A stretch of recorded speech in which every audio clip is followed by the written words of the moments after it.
Hey everybody, this is Rydo and we're back to another recording of MTG Arena. Today is Friday, November 29th. It is Black Friday, so I'm starting slightly earlier for two reasons. One, I'm incredibly bored. I've had my computer backing up and stopping me from doing any other recordings for almost a week straight now, and I just have nothing better to do with my time, obviously.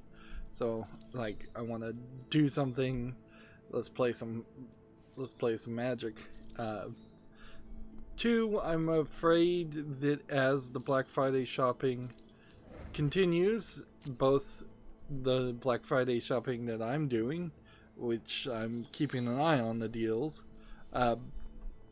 but as other people are doing it, I'm afraid that the bandwidth will just go worse and worse for the internet in general for the rest of today and probably the entire weekend. I desperately need to find a good chunk of time over the weekend where I can just play an offline game, record some footage, build up a inventory, a stock of video footage, and then upload that footage after Cyber Monday. So let's hop into the game. So far I haven't really seen anything amazingly good as far as a Black Friday sale, and I don't really expect there to be too much. So I could do Historic Pauper. It's open now. It would be 500 gold, and it would give me 3 classic cards that you can't play in Standard, where I am in a position where it makes 0 sense for me to try and enter Historic, as I only really have Throne of Eldraine cards. Here we are. Throne of Eldraine's the latest expansion. Core Set 2020 makes sense for me to buy, but if I could really hold out and wait until Core Set 2021, that would be even better. Pretty soon, in the next few months, this set, Ravnica and Ravnica Allegiance, are going to be added to the collection of Core 19, Dominaria, Galaxian, and Rivals of Galaxian, which are all not playable in Standard. So 6 out of 9 card expansions that are being shown right here will be moved into that Historic mode. And by the point that that happens, there will almost certainly be 2 more expansions. Because I think they want to keep at least 4 expansions in Standard, and I don't think they want to cycle out 1 expansion. I think they want to cycle out at least 2 of them. A lot of that might just be me making up stuff, but I think that's what I heard. So there's no reason to play that. Ravnica Allegiance, also not really a reason to play that. The only thing that would make sense would be playing Ranked Draft. But there's kind of no reason to do that either, because in 30 hours the month ends, and thus Season 2 of Throne of Eldraine, which I guess the way that's going to break down is that you get 3, maybe 4 seasons, which would be 3 or 4 months. And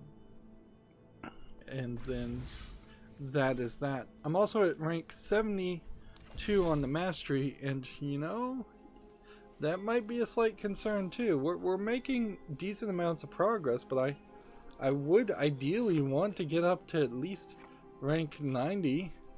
But really I want to get up to rank 100, and if I don't put in some extra time, but by the time they announce that Eldraine Mastery is no longer going to be a thing, there may not be enough time to work my way up here. But if I was to have to purchase this with gems, what would that cost? 28 level boost would be 7,000 gems to get back 600 gems, so that really wouldn't be worth it. And they just don't have back buttons, which is sleazy, to say the least. So, yeah. There's no really reason to play standard ranked. There's really no reason to play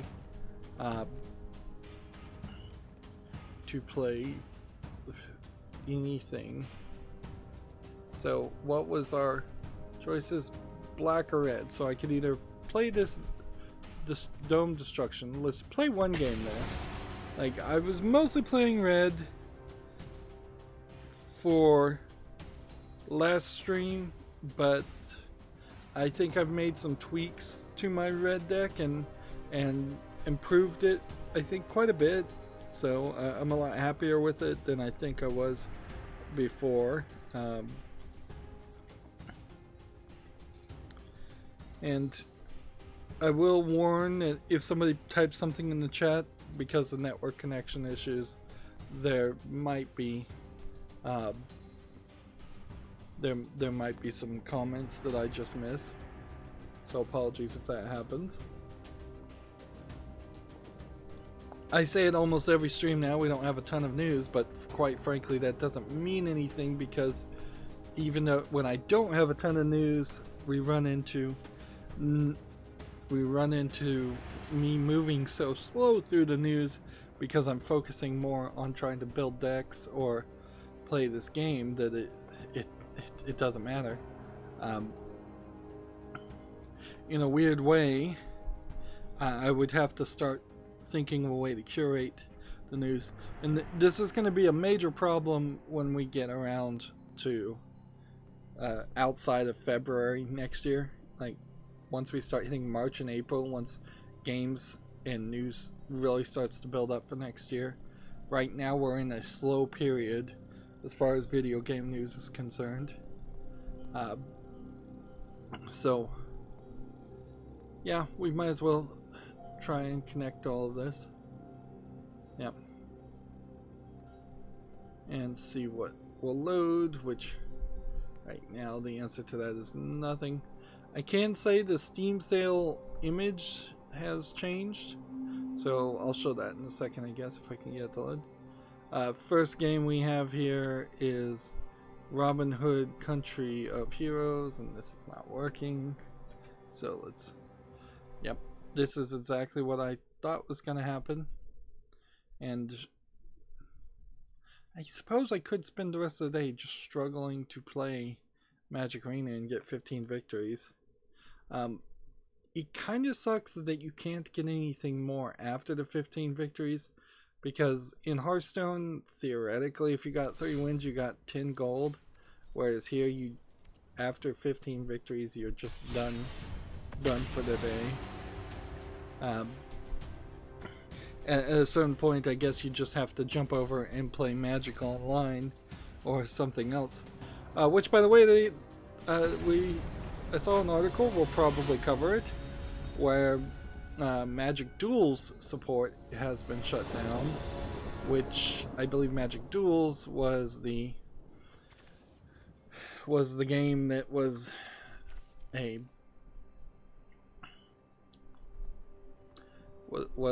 predecessor to Magic Arena, and it's not very good. That you can list probably half a dozen Planeswalker games, Magic Planeswalkers games, which I don't think were called Magic Duels, and Magic Duels, and Magic Online, and Magic Arena. But I mean, what can they do but other than shut down support for some of those games, which is what they're doing. It will peeve people off, certainly, but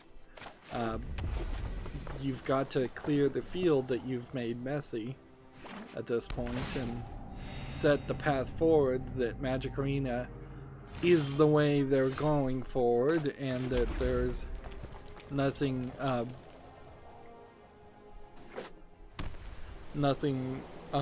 more that they're going to create. Like, the largest concern you can have here is that that they would get rid of get rid of Magic Arena and make yet another new launcher, which there's really no reason why that should happen. So this deck is more of a combo aggro deck than just an aggro deck. I don't have enough cards to just be able to do 20 plus health damage in a quick way, but through getting lots of these on the field, I can accomplish goals. Of course, he can kind of easily defeat me if he kills this guy and then kills the next guy. And playing a black-white deck, there's a decent chance that's exactly what he's going to do. So we'll put this on the field, and then this is a buff to all my creatures.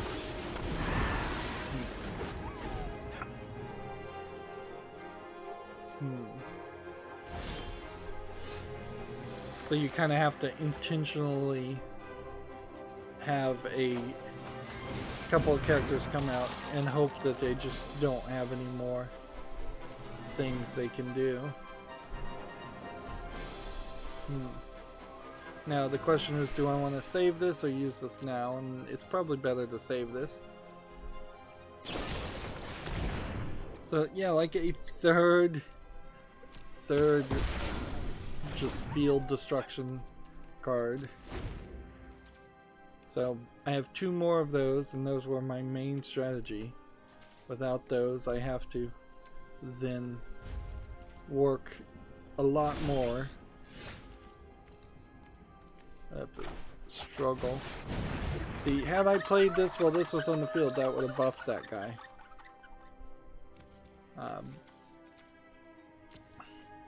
But now with just this on the field and this, all I've got is a bunch of spells.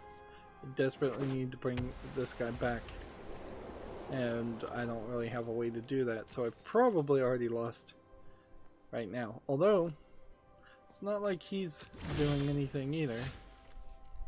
So, and the great thing about these artifact things are that they are not lands, so you can potentially add 2 lands to your hand. Not that having a ton of land in this deck really helps. Anyways, I was talking about this game, Robin Hood Country of Heroes. This is one of those resource management strategy games that I've seen lots of cell phone game versions of. $5.59 English only and Russian. So, yeah, nothing there of any interest. It doesn't seem like we have any new announcement of any more games getting kicked off Steam, so I imagine the 1,000 or so games that were kicked off are all that Valve is willing to do for a while. I wouldn't be surprised if there is another collection of games that get kicked off before the winter sale, the Christmas sale, but that's probably gonna be it. I wouldn't be upset if they did that. What did that card do? Double his life, cut mine in half. Well, that sucks.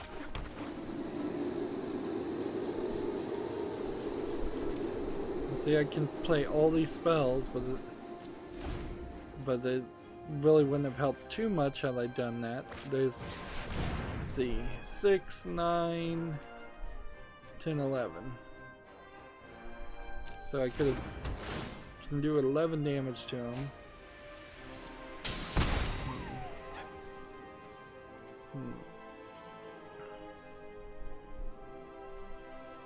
2 damage to the player, and you gain 2 life.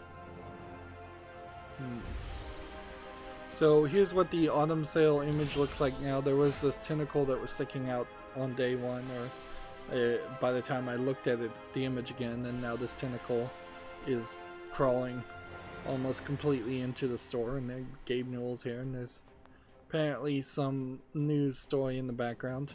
I heard some speculation that the reason why there wasn't any like special art for the Steam Awards is because all the artists are working on Half-Life Alex, which might be the case, but then you do have kind of an animation here that I don't know if this is live 2D. I don't think it is, if I was to guess, but it's very similar in what it's doing compared to live 2D. I don't think we're going to get any huge reveal, though, by the last day of the autumn sale. I don't think that there's anything to really take from it. It's just that some artist somewhere made some animation, and good for them. Can't really say anything more about it. As for the autumn sale itself, it's just kind of highlighting different games. Maybe if you logged in every day, you would see a slight variety of different games, but honestly, not a lot. It seems like they're trying to integrate their new categorization system and their new storefront, and this is kind of a test of a new storefront since they did change the library relatively recently. Yeah, it might be that by the December sale, the Steam storefront looks rather differently, adapting more of these, like, what I kind of thought these were going to be stand-in images. I think most people thought these were going to be standard images for categories, and they're trying to adopt like more of a colorful approach. I wouldn't be surprised if there's a eventual shift. The right way to do it would be very slow, and just slowly shift it from a dark blue into a lighter green to eventually having a full-on white background or light mode. Because yeah, I don't know if dark really works even for a video game storefront. It probably works. A dark mode probably works a little bit better for a video game storefront than anything else, but yeah, it's still pretty old-fashioned. Yeah. At a certain point, I'm very close to losing, so. Most of these cards, by the way, can target anything, like any target, not just creatures. I traded out most of this red deck. But this is kind of the experience I was having, where it is a coin flip between do I have the right characters on the field or not? And if I don't have the right characters on the field, then what am I doing? Although, playing against someone else that basically has yet to put anybody on the field too, clearly he doesn't have much as far as creature spells. So this really is just, what are these called? They're instant spells. They're non-creature spells. Alright, here we go. Now this is a great guy. If you were to do 1 damage, deals that damage plus 2. So what we want to do is do this. Nope, can't do that one. I have to target a creature on that one. Alright. That.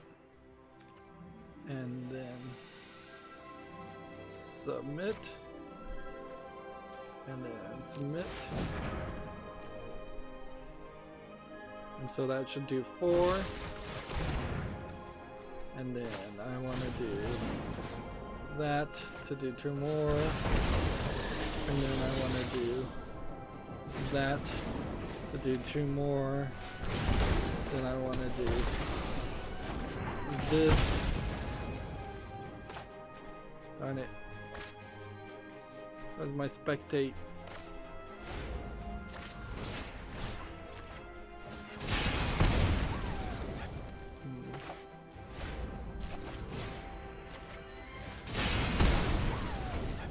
So that kind of helped.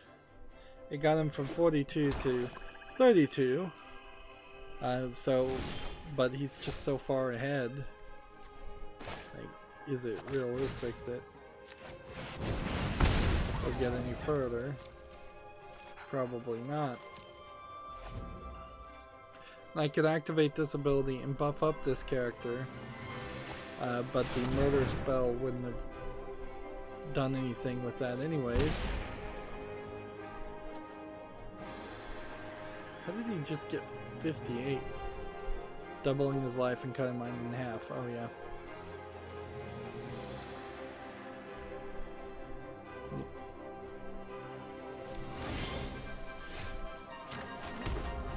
Well, you can see here I managed to play effectively 11 lands.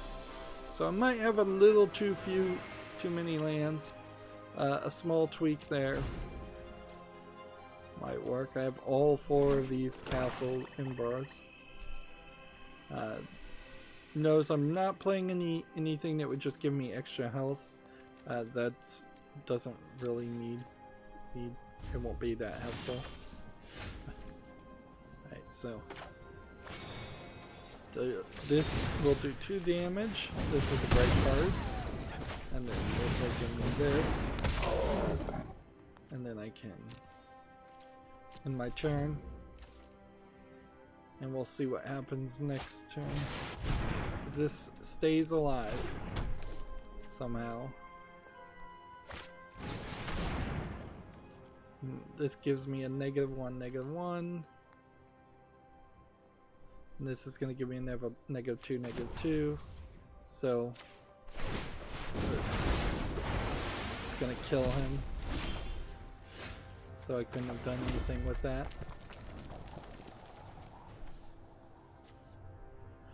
Probably going to lose here, so let's see. If we did this, that's 1 buff of +1. That's 1 buff of +1. That's 3 buffs of +1. So I still don't have enough mana to do all 4 buffs to give a +4 to all my creatures, which would be really useful.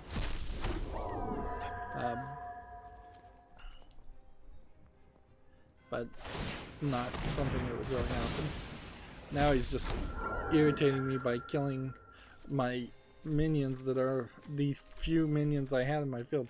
I guess he caused me to discard one of these. That was part of the problem too.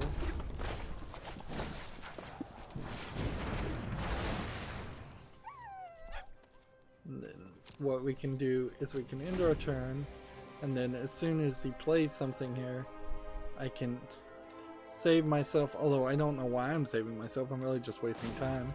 I can do this and tap this guy, and then he can't attack. Meanwhile, we have a TechRaptor article here. Stardew Valley 1.4 PC patch notes have arrived. So, mini fridges, workbenches, and more. Yeah, Stardew Valley is still getting updates, although I'm not sure if it's super relevant or important, and at this point perhaps the developer of Stardew Valley would be better suited if he was working on Stardew Valley 2 instead of just patching something. I mean, you can even really hear that in the name. It's a 1.4 update. You're halfway towards a new game.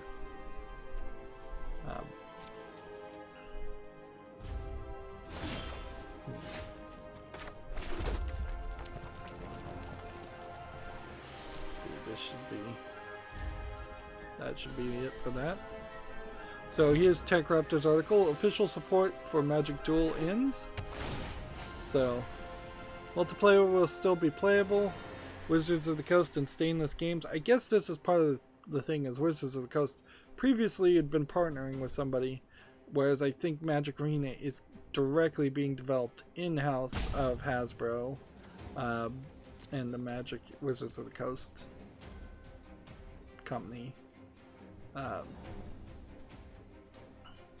So all in-game purchases have been removed. Anyone who possessed the game after the end of support will still be able to access multiplayer matches. All single-player content will be given the ability to use the game's entire library of cards. So it's not like they're throwing them out completely in the cold.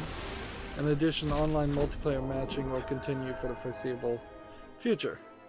That being said, it only came out in 2015, so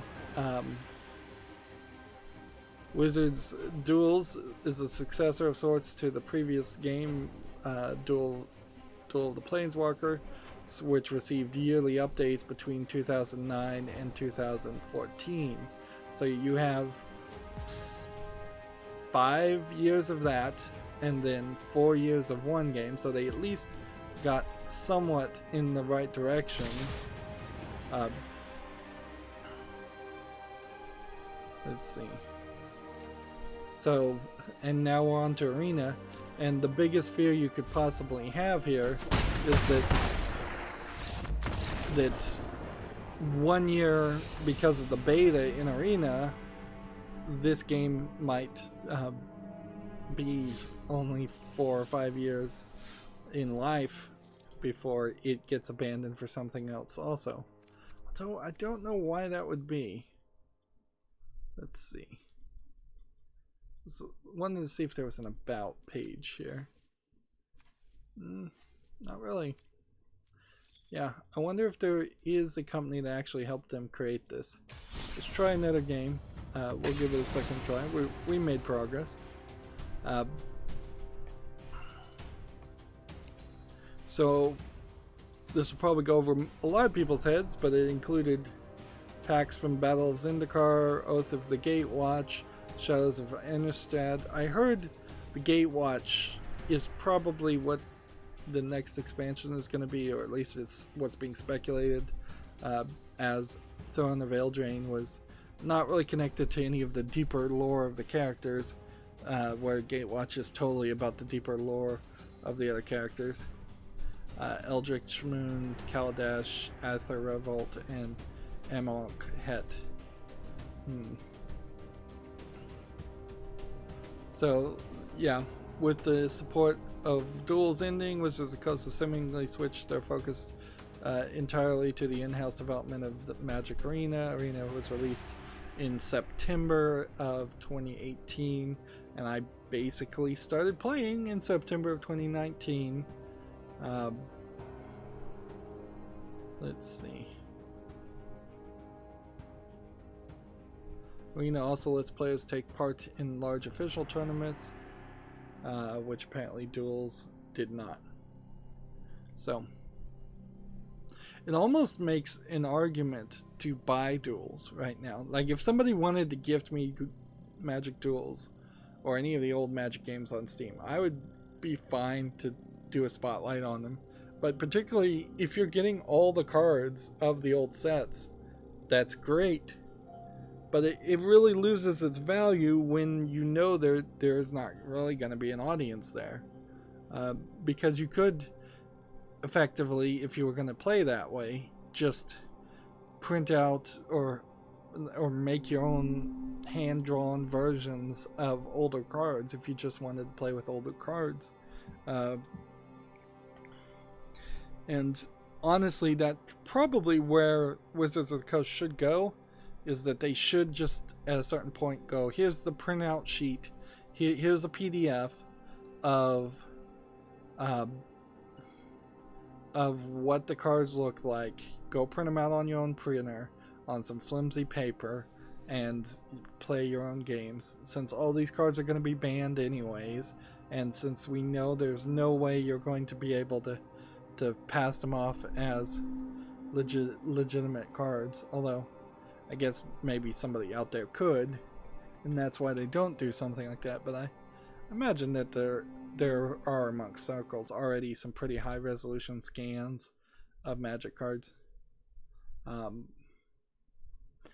And you know, if I was going to get really crazy, for as expensive as Magic cards are compared to any other card product, why don't they have NFC in them? Like, honestly, why not put on some, at the very least, make them all foil so that they're very difficult to print and counterfeit, but also why not put some digital stuff into them and NFC into them? Yeah.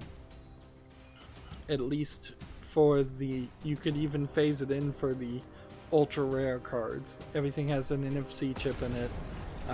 That way, when there's a tournament, you can just scan the cards and verify that they are real. And that would probably allow an amazing level of integration also to this game and to Arena.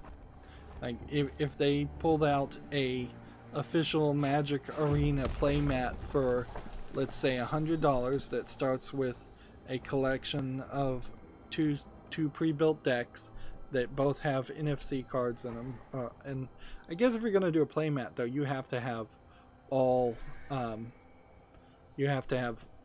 them have chips in them. I mean, that would be amazing. Although I don't know if you can really make a reader that is in just so many multiple places that that would work. Where like the Yu-Gi-Oh equivalent of you're putting the cards in very specific spots in the armband Yu-Gi-Oh playmat that is most prevalently recognizable. That really only would need one, like 10 readers, maybe 5, because there was only 5 spots or so that you could place the cards. Whereas you've certainly seen, if you've seen enough of the Magic Arena, the cards could be everywhere. But you could kind of cheap out and just have a reader in general. You could have a reader in general just next to the deck, and when you pull a card, it reads it then, and well, that wouldn't really work. Well, it wouldn't be when you pull a card, it would be when you play a card.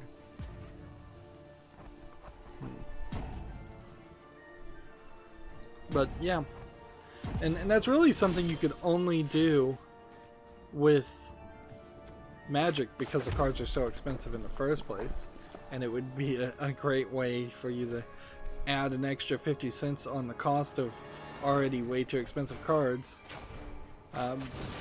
Speaking of the expensive cards, I've been just keeping, you watch one Magic video on YouTube and then you're in that list, so I've been watching a lot of them. It seems like in some different ways Wizards of the Coast is starting to get to the point where they're just selling individual cards, which is something they haven't ever done before, as far as I can tell.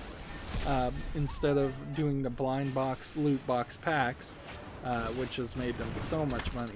And it's kind of surprising how long it has taken video games to really just copy what Wizards of the Coast has been doing for decades. But yeah, there's something to be said about them potentially seeking a solution to the $800 card problem and controlling the market a little bit more and making the cost of cards a little bit cheaper.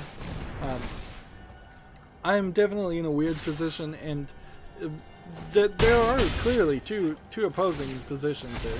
Like, if you are a hardcore Magic collector and you've got cards that are worth $800, you absolutely don't want Wizards of the Coast affecting the value of your cards. You've made a business around a kid's card game, for better or worse, or for how intelligent that may have been or not.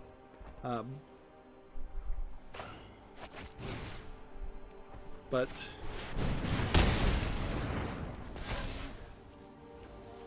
the opposite argument of that is, if you want the actual card game of Magic to succeed and continue to grow and get more people playing it, as much as you can with a game named Magic. I think the name itself is still kind of the problem for a few very conservative parents out there. You've got to get the prices down. You've got to get the prices down. You've got to be able to allow a kid that has a $10 a week budget to actually have a chance at playing this at playing Magic and getting new packs regularly and getting good cards, and the trading part really has to be severely cut out from under its own knees for the game part. It has to be a game first and foremost. It doesn't even really have to be a card part of TCG. There was our first victory. Like, the game needs to trump everything else. Because without a good game, you don't have a big enough audience. And if you don't have a big enough audience, there is no trading. And I would argue that there actually is considerably less trading than there could be if the cards were relatively worthless, and so trading was just a matter of whims of uninformed friends going, hey, I like the art on that card, will you trade that with me? Instead of what Magic has become is, hey, let me go to this website and check the trade value on this. Let me go to the Magic the Gathering equivalent of the Kelly Blue Book website and get the value of this card, and then make trades that way. It's so ridiculous. Moving on, we have a game on Steam called SD Gundam. That would be the Super Deformed Gundam G Generation Cross Rays. You can see it's already mixed. Bandai Namco, very up and down, particularly on their anime games. Like, Gundam in itself should be amazingly successful and amazingly good. 40 years of Gundam have happened there. That was the logo. Like, it should be a huge thing, and yet it just never really is. It has full audio Japanese, it's English, Korean, and Chinese. Like, some of these achievements look like characters from some of the animes. Part of the problem with Gundam, though, certainly is I'm not signed in, darn it, so I'm just gonna have to leave these pages open if I'm gonna put them on the follow list. I do want to put this on the follow list, but then almost certainly when there's a cleanup, I'll have to remove it again. One of the major problems with Gundam, though, is that the story is just way too complicated, and so it's impossible to jump in and watch any of the stories and kind of know any of it, or even figure out what the recommended viewing order is. I think your best bet, last time I heard someone explain it, would be to go back and watch Gundam Wing, which is pretty old now, and just watch Gundam Wing, because it's kind of its own standalone story that will give you the general feel of the Gundam series. Or you could take the Cliff Notes version and say Gundams are robots but not super robots, because they're not giant and they're not combinations of other robots. They're mechs, actually not robots, because there's people inside of them controlling them, I think, in almost every iteration. The people of Earth had like a huge world war, like giant World War III or something, and then they decided to quite stupidly bury nuclear bombs pretty much everywhere on the planet, so that nuclear war couldn't happen on Earth anymore at all. Now, why does that stop people from using nuclear bombs in space, where most of the Gundam series takes place, or a lot of it takes place? I don't know. I guess just by that point, people had just stopped making nuclear weapons, or they had used all of their uranium to seed the entire planet with nuclear weapons. So there was a thought that would bring about an eternal peace by burying nuclear bombs and doing self-assured mutual destruction of the entire planet. Instead, people built the Gundams and started fighting with swords and laser pistols instead. Anything that isn't just a bomb or explosive, although there's plenty of instances in the Gundam series where there are explosions. The idea of burying nuclear weapons throughout the planet would almost certainly cause tons of leaks and radiation and be a horribly dumb idea. But I kind of understand the premise there. It's kind of like, oh, the world is sick and tired of nuclear war, so we'll do something drastic. Honestly, I think the series needs a prequel at some point to explain how it was some incredibly insane, powerful organization that planted all the nukes, and it was really just a small number of people and not just what seemed like the United Nations did it.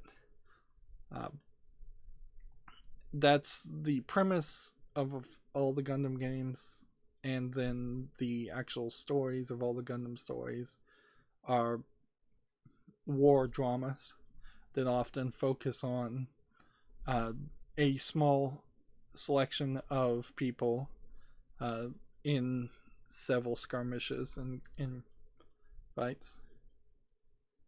Alright, now Magic is saying something went wrong. Yep, we may be in real trouble here if Magic won't even load. If it got even worse. Yeah. Meanwhile, while that's loading, we have a Komatsu article here. Death End Request 2 details Betty, Paris, Sarah Putnam, and Sarah Floyd, which are seemingly new characters for Death End Request, which I would assume is a dungeon crawler.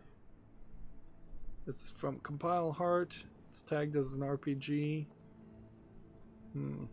Not a lot of details. They're just showing off another girl and another collection of girls, which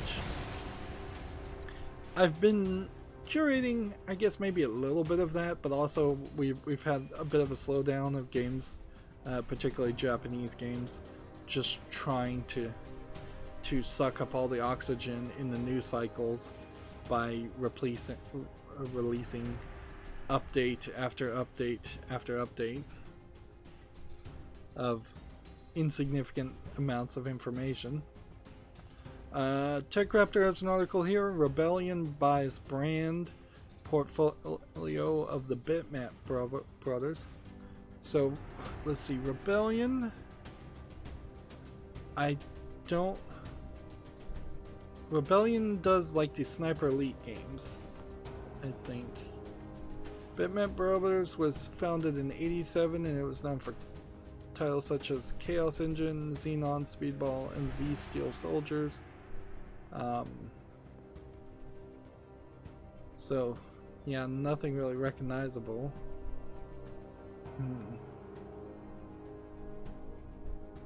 Yeah, that kind of feels like more Rebellions just had money and they needed to acquire something, or maybe they needed to acquire talent.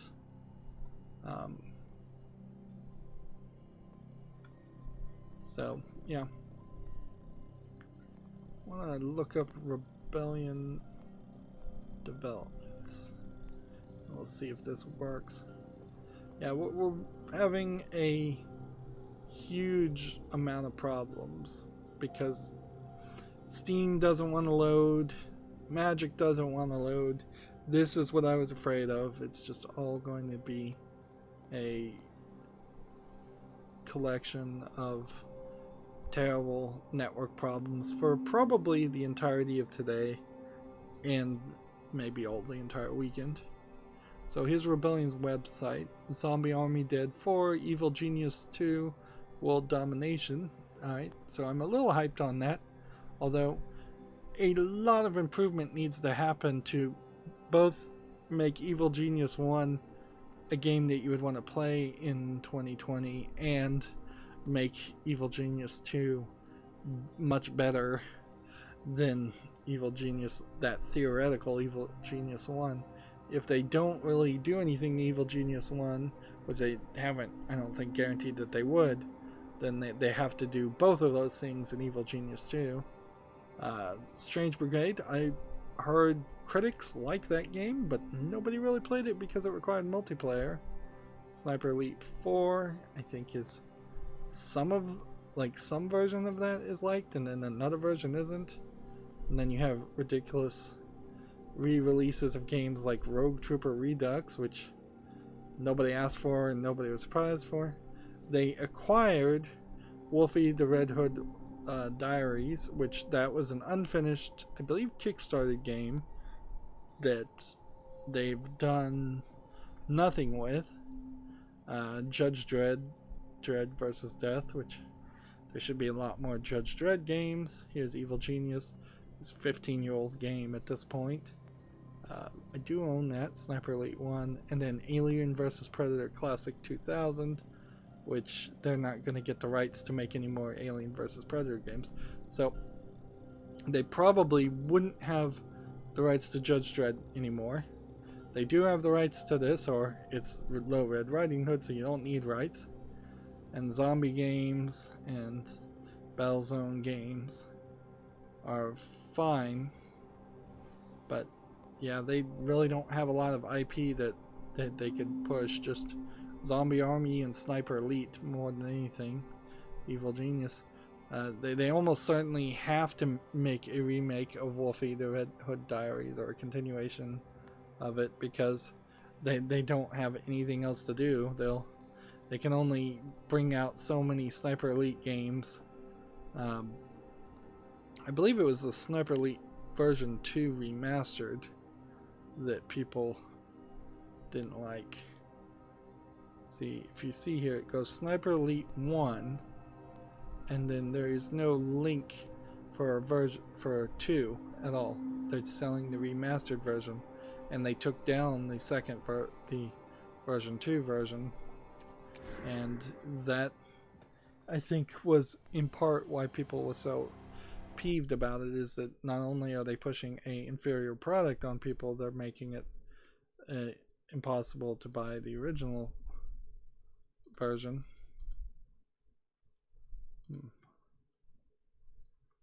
Let's see. We have a game here on Steam called Crazy City, which is probably a low effort asset flip military shooter. Yep. I don't see how a game like this would ever really sell. You'd have to give me very different screenshots than this. Very, very different screenshots. 99 cents, if I'm reading that right. English only. Yeah. I think if you are going to have a modern first-person military shooter, you've got to go with spectacle. I need to see a giant explosion, giant areas, like helicopters flying around. Like, showing me what could very easily just be Counter-Strike 2 footage is not going to impress anybody, like, for Counter-Strike Global Offensive footage. And as far as Magic Arena, all I can do is keep on trying. Yep. So we may really only have one episode here today because there's just nothing I can do. Let's see. Next game we have on Steam is Taisho and Alice Episode 1, which is almost certainly an Otome visual novel. Alice in Wonderland inspired, I imagine. Let's see. $24.99 is incredibly expensive. Japanese full audio, and then subtitles for Chinese, but no interface for Chinese, and subtitles and interface for English. So episode 1 features 2 love interests, Cinderella and Red Riding Hood. So, okay. So I guess that means episode 2 would be an expansion of a visual novel? Or a different chapter? Let's see.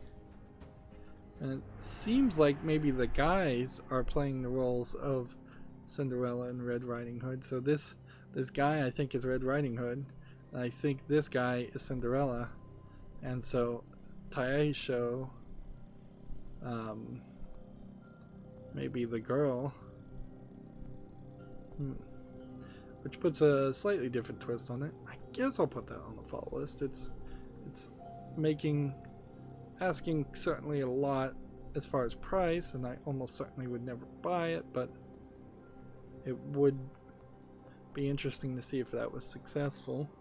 And visual novels that cost $25 has not been an unheard of concept. Moving on, TechRaptor has an article here. Bandai Namco is giving away Man of Medan friend passes.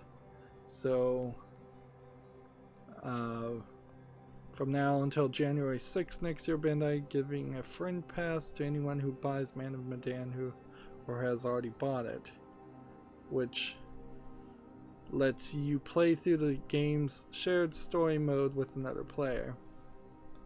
Interesting. Let's see.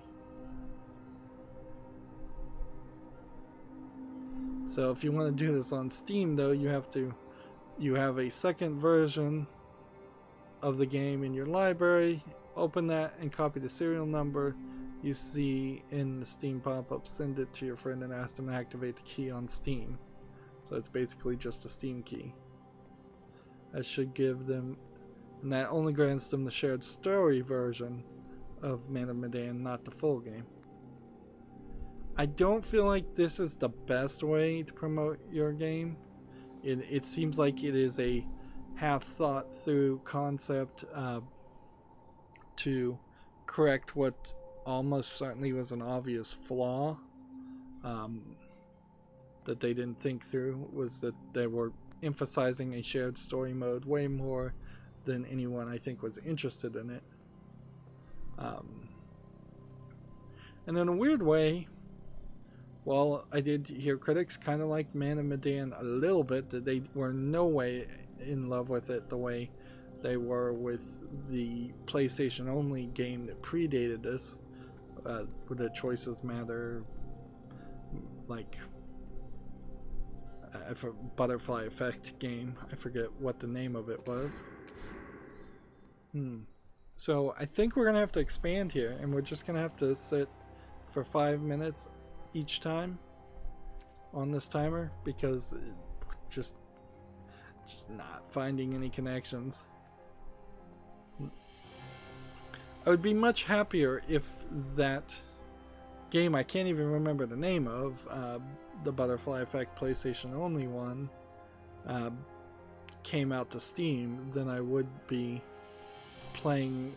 getting Man of Medan and playing it. I'd probably be fine with Man of Medan and playing it, but I just don't think it was written as well, and very possibly it wasn't made by the same people at all, so that might affect some of the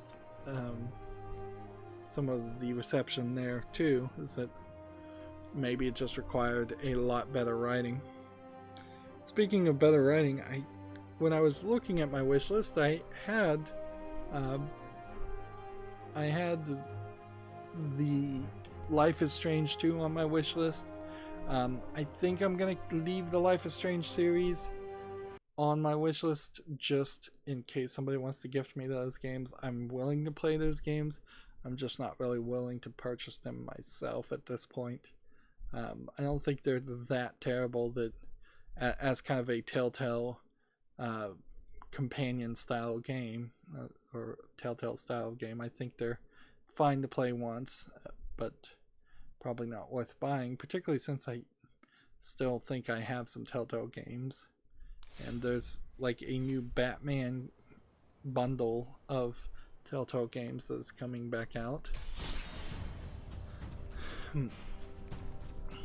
And very consistently now, it seems like the overlay app complains about Magic Arena being run with elevated permissions. Not that I particularly care too much there, but it sucks, certainly. Like, sucks to have it complain and not be able to turn off the whining. Like, I seriously don't believe that Magic Arena is trying something fishy here and trying to install spyware or something.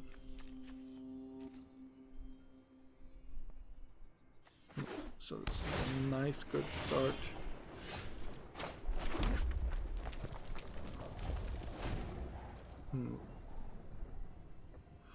Kind of just want to focus on the game too.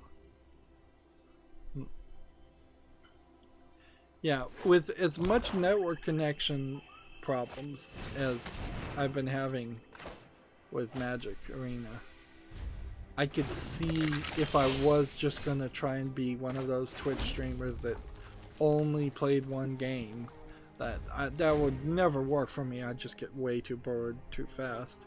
And there's just a lot of days I don't want to play anything. But I could see just sitting as a streamer and taking a really long time to queue like a king each time. The more, the messier. Let's see.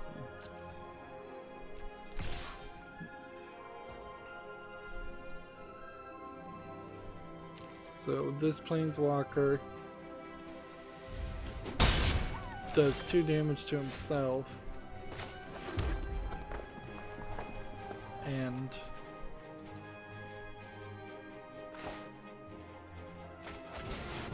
so here's where we lose, is because he'll just destroy this with some spell, and I've got nothing to bring him back.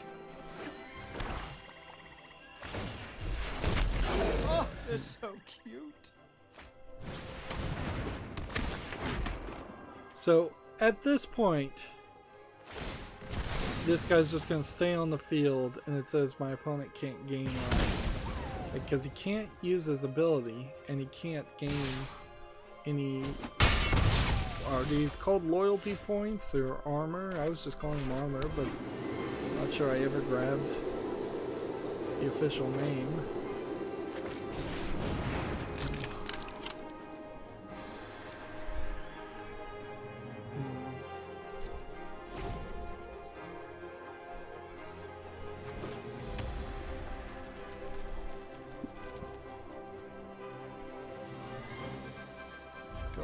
Pass.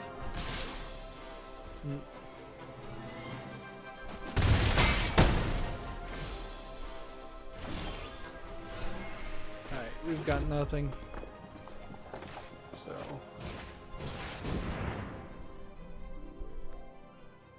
might as well play that.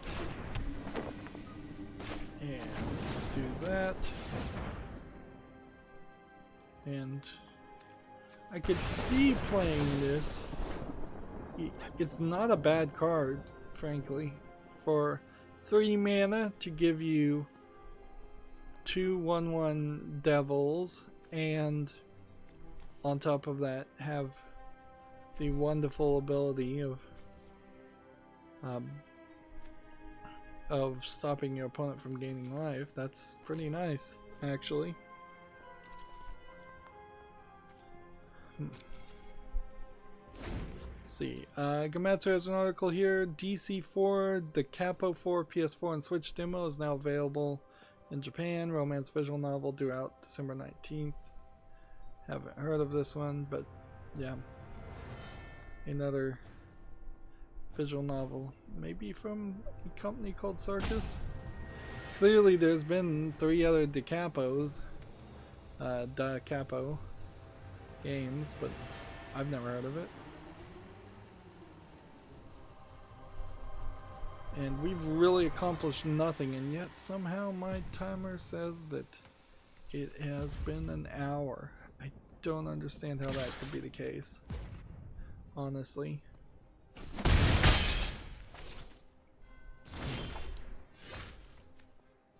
Alright. Play this.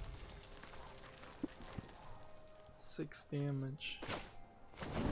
Really don't need to do that. This can only deal damage to flying creatures. This guy can buff up a character.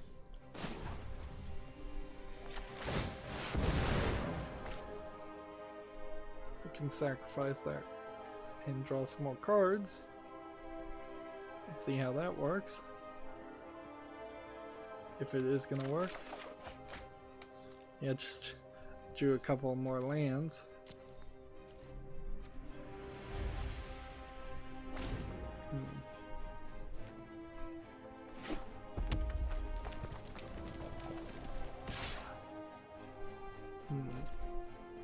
Yeah, I've got too many lands, clearly, and not enough creatures. Let's see. Gamma Sutra has an article here. A group of senior Ubisoft developers have joined Google's in-house Stadia studio, which, I mean, it really almost seems like that would be a group of people jumping from the sinking ship that Ubisoft feels like it might be to the definite sinking ship of Google Stadia. On the other hand, I could see people like Jade Ramon, as being mentioned here, having worked for years on Splinter Cells and Watchdog games and Assassin's Creed games, and it's Jade Raymond, not Ramon. Maybe this is their opportunity to do something different.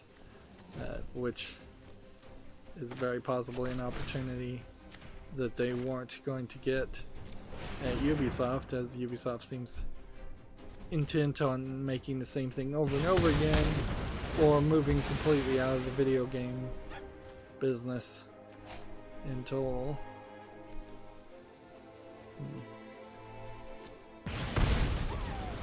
Play that.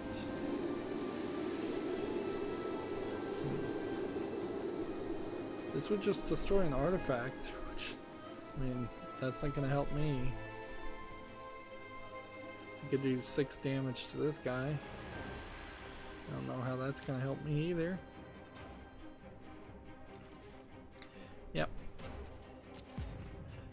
This is Stadia Studio, a Montreal-based studio, so it might have a lot to be just union houses moving from one union job to another, or not being capable or wanting to move out of Montreal. And while Montreal is growing as far as its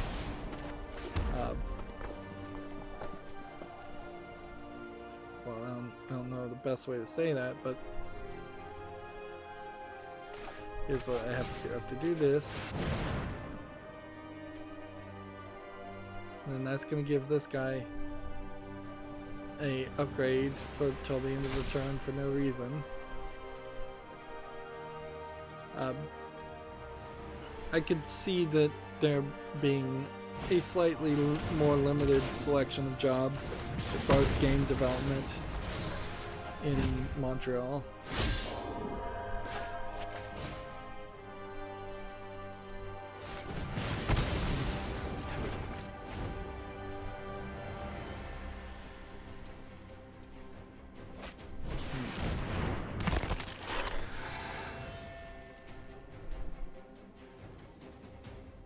And that's probably the end of me.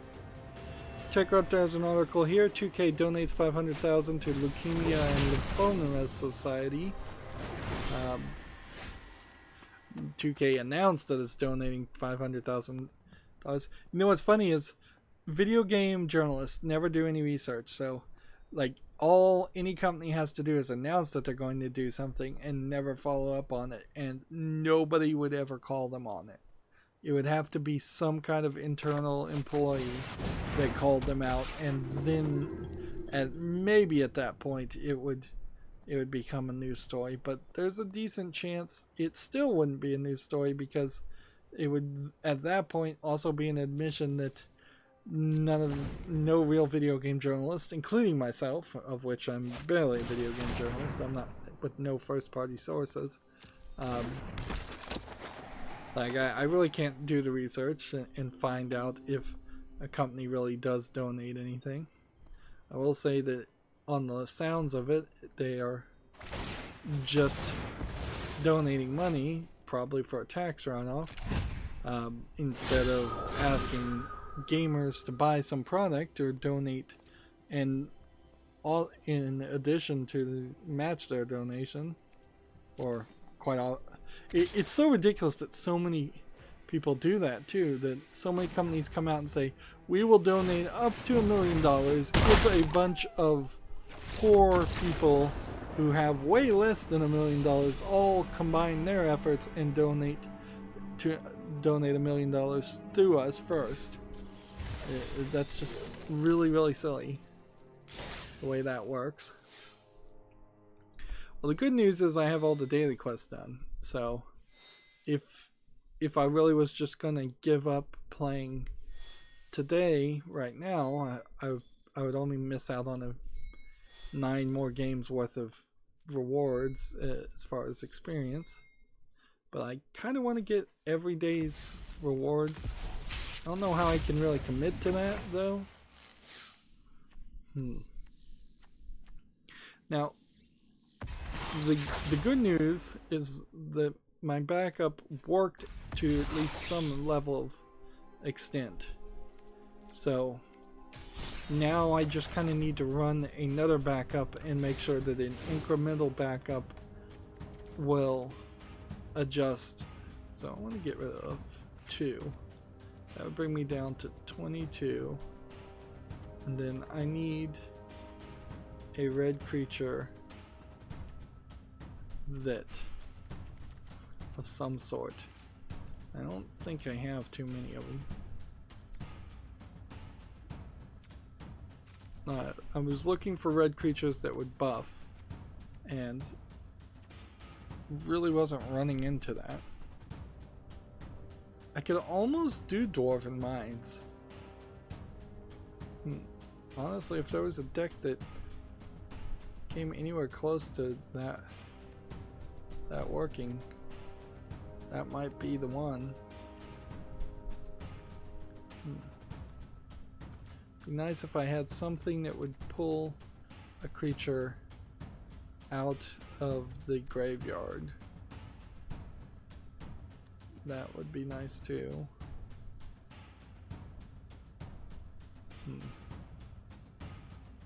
Well, that's probably not too bad a card.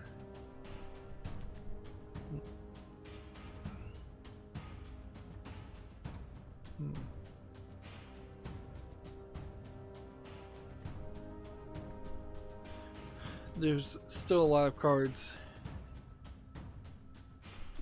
that if I just had more of them, I would do better. But I definitely don't have enough wild cards for it to make sense. This is probably not too bad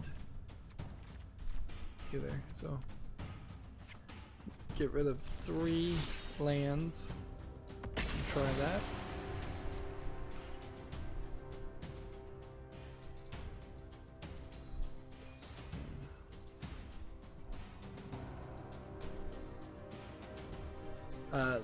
Gamatsu has an article here. King and Dogwa Jet Girls gameplay video 1 AI Feroza, an hour-long video.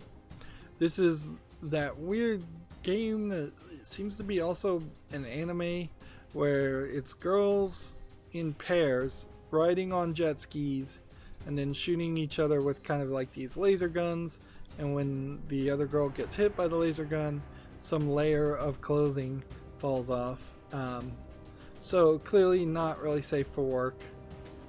It's kind of a silly, contrived way to have an anime series that just shows increasing levels of undress, and it's probably not going to be much of a game. It'll be interesting to see is, as this is coming out on January 16th, 2020 in Japan, if there's a level of censorship compared to the show, which is pretty much completely uncensored, as much as Japanese media can be completely uncensored, it's just a lot of boobs so far is all I've seen. And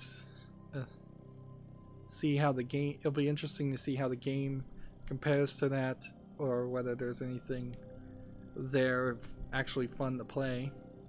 This is from Marvelous Entertainment, I think, is the developer, and they're probably the animator also, so it clearly is an example of just a push from their company to make it a thing, which happens a lot in Japanese companies. They want a mass media influx.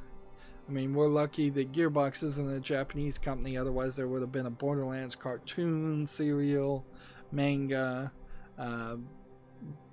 5 different games, mobile games.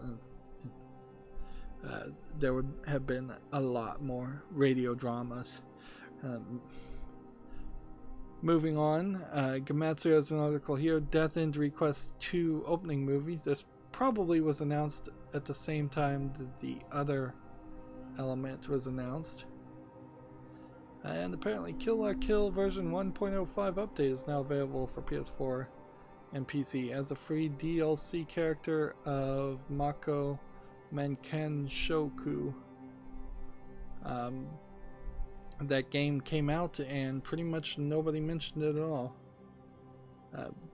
I don't think there's anything wrong with the Kill La Kill IF game. It's a fighting game that is based on an anime. Of course, the Western reviewers are going to completely ignore it, and they totally did. And it was based on an old anime, so it's not going to get a lot of buzz even from the Eastern and Japanese creators. Also, there is a One Punch Man game also in development that's coming out that will almost certainly get the exact same treatment too. And there really isn't a lot of need for fighting games to come out based on anime shows. It's kind of silly, except for like Dragon Ball Z, which that makes sense since that was a fighting anime. And Naruto games, if Naruto was more popular still. So yeah, I could skip through this opening movie, but in the interest of saving time, I will just try and watch that later. Save time and bandwidth. So I can see the beginning of the end as far as the number of tabs I have open, and a lot of them were curated video games that we had left over from Wednesday, so yeah, there's not a lot here. We have a game called Oceans We Make, which looks like a VR game where you go in the ocean. It looks pretty. I don't know if I've seen a better VR game where you swim around. It seems like you're probably collecting garbage. It's a 5-minute experience, and it's $2.99. So it's a little pricey for a 5-minute experience. It says it has English full audio, and you kind of want it to have full audio. That's a scenario too where you probably are not going to hear anyone speak, but I still would probably call the game having full audio if you hear the animals speak, if you hear sounds of the underwater creatures, the echoes of whales and things like that. Although I couldn't really think of what any other animal in the ocean makes a sound other than just general swimming noises and whales making their sounds. So there are some animals that, like dolphins, when they're at the surface of water, make sounds, but yeah. Oceans We Make is a little too expensive though for a 5-minute experience, and yeah, I'm not interested particularly in holding on to a holding on to a 5-minute experience VR game on my follow list, or using that in any way as a categorization or explanation as to why I should buy a VR headset.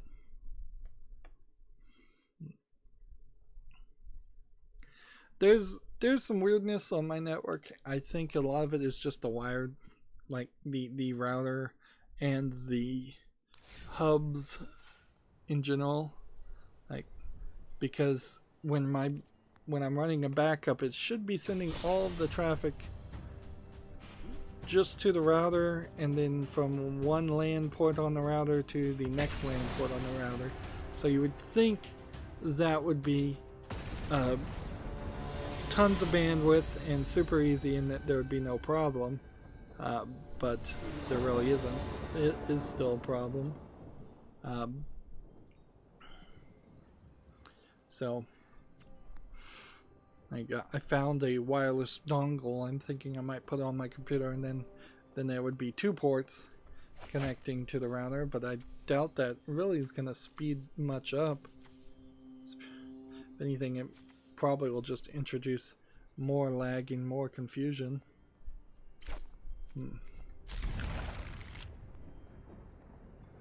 Because Windows in particular has never been, to my knowledge, particularly good about handling multiple network connections, whereas like link pairing between expensive switches and routers is a thing that seems like it actually works.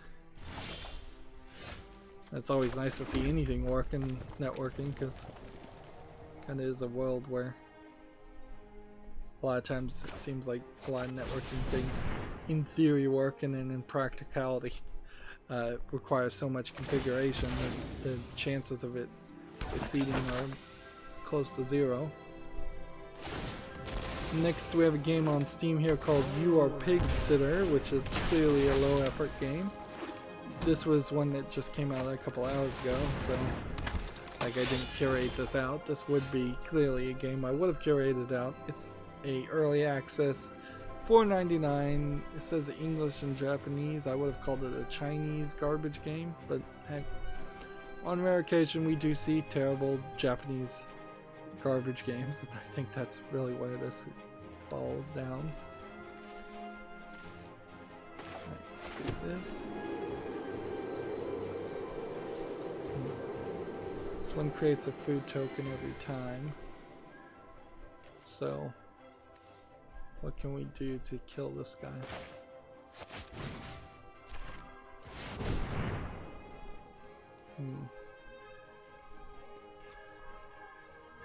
So now he probably would want to sacrifice this creature and create a food token.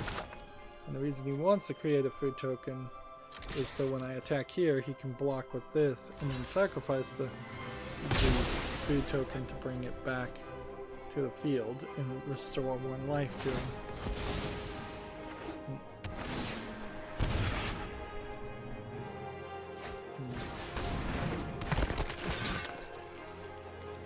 And we'll see how well that actually works when I start doing things like this.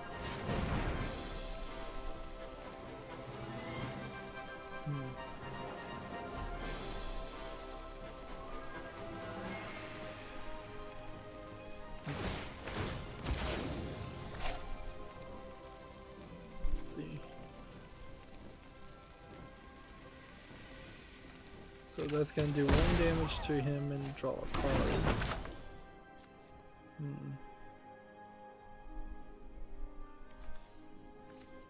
I could play this now, but really shouldn't.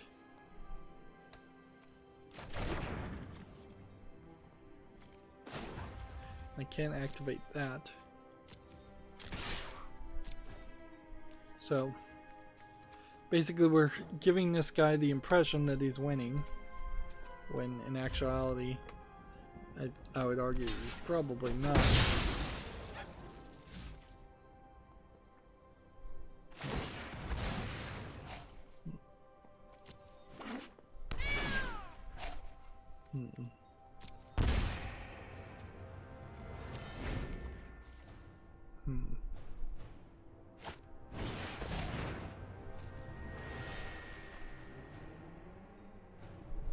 So having 2 witches ovens doesn't really do anything special for him.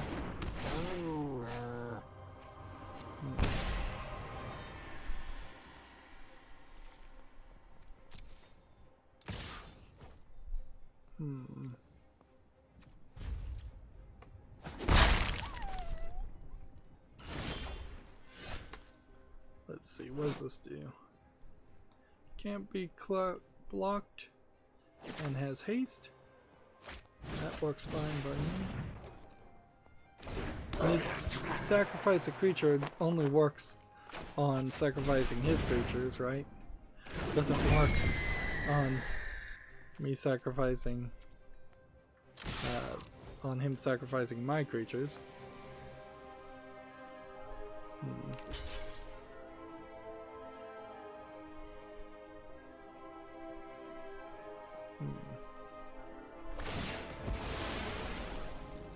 I'm gonna move over to the other side because I know my tabs on the right hand side are the more curated ones. So we have a TechRaptor article here. Get Rayman Legends free at the Epic Game Store next week. So that's the next free game.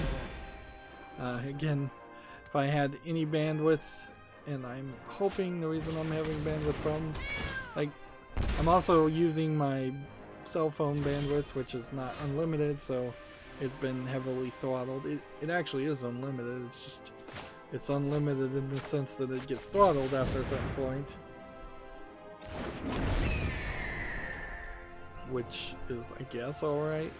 It's better than getting charged extra, which I would not be willing to pay those charges. Alright.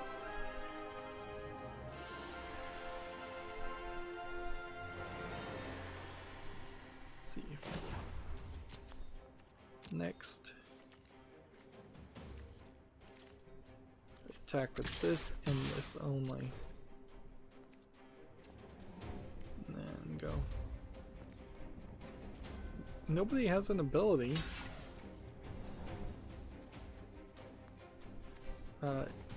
Is that it?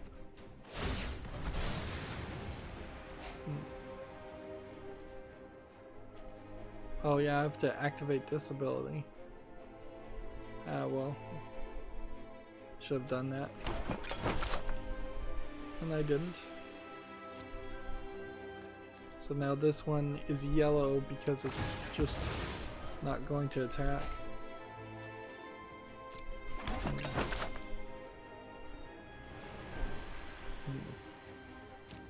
Now he probably has something else going on, if I was to suspect. Like, probably has a card that would sacrifice 4 food tokens and create a 4/4 creature. But if he was doing that, then he wouldn't be just doing this over and over again.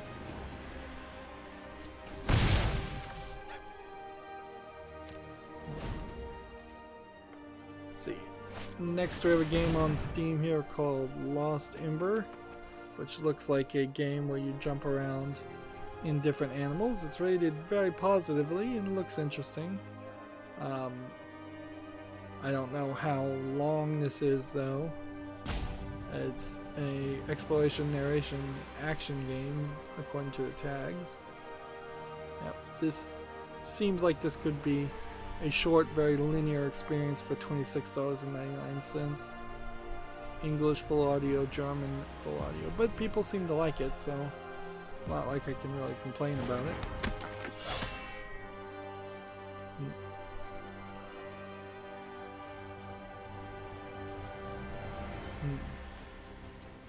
And this isn't the most quality game out there, but we have Santa Tracker on Steam. If your kid absolutely must have some kind of Santa Christmas game. This one doesn't look incredibly terrible, although it is pretty terrible. And I imagine you could probably get a better cell phone game for free than paying $2.99 with just English full audio. Yeah, there's probably a better option there. come to think of it. Alright. I need... Can I do this? No. Can I do this? Yes. And then we'll activate that so he can't be blocked. And then we'll just come over here and attack, attack, and attack. And we'll start working them down.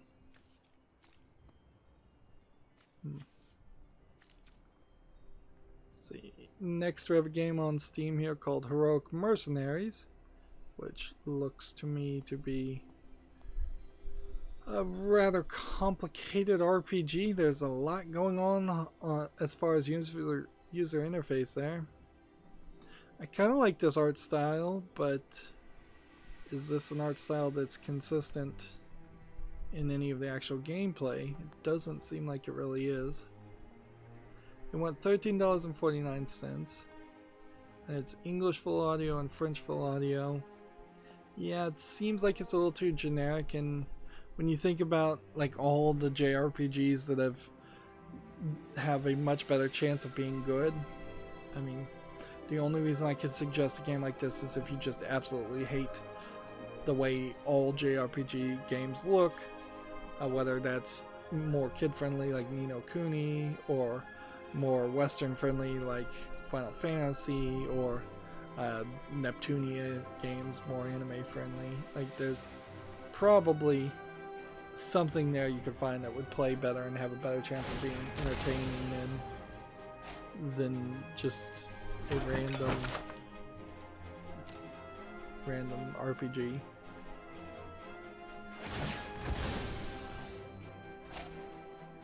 Standards for video games are really never going to get worse. They're never going down.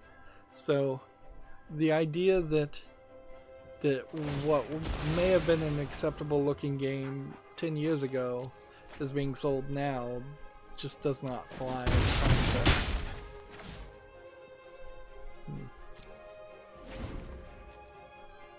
Let's see.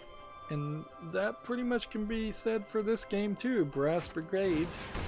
It's a military, looks like it might be an MMO, but it's a low polygon military game that's not polished enough to be particularly interesting, even though it is rated positively. It's $7.49, English full audio, single player only.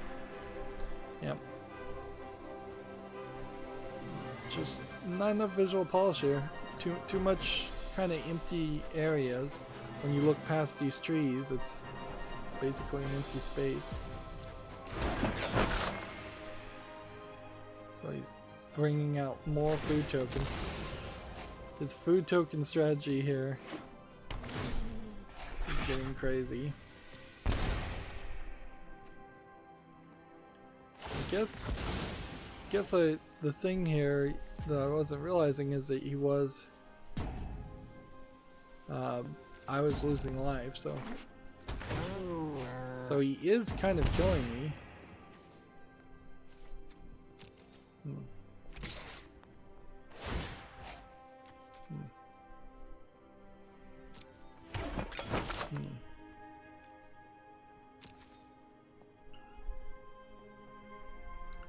Do I want to save 3 lives? Probably should have.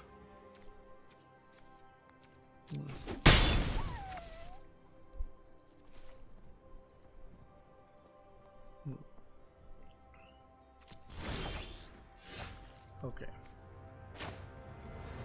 Put that on the field.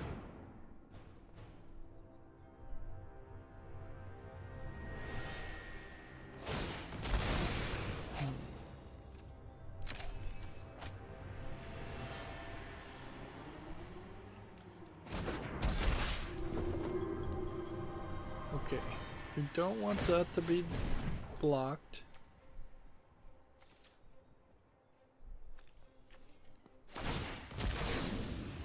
And just kind of desperately would need more. Like, he pretty much can defeat me in this turn. Just bringing these cats in and out. I did not realize that was the strategy he was playing. Took me way too long to figure that out.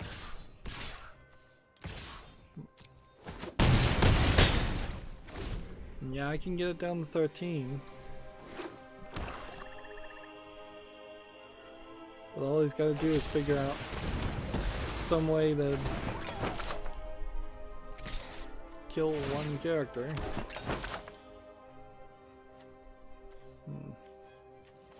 This is a pretty nice solution for a green-black deck.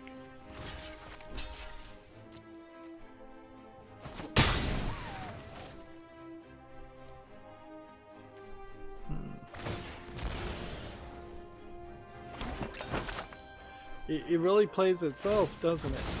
Because the Witch's Oven can every turn sacrifice the familiars, and then it gives you the food token to bring about the familiar back onto the field. Nice strategy. Nice strategy. I don't know if I could build a deck around that, but I do have most of the cards that I saw that were in play there. And let's spice things up and go back to Out for Blood. Like, not spicing things up too much. I should probably play the white deck, but then that would almost certainly lead to me doing a deck rebuild, and I really don't want to do that. I want to kind of wrap up here and just have one really long episode. Here we have a game on Steam called Escape the Ayuwoki, which looks like it's a horror game, and it certainly is suffering from like dark screenshot syndrome. It's rated mostly positive, $13.49, English full audio. Some of these horror games I think I'm gonna have to start putting on my follow list. The weird thing there is I just kind of don't know how all of that's gonna work, like in practicality. So I do have this card. I probably have 4 of these cards, but I was going for clearly a very different strategy.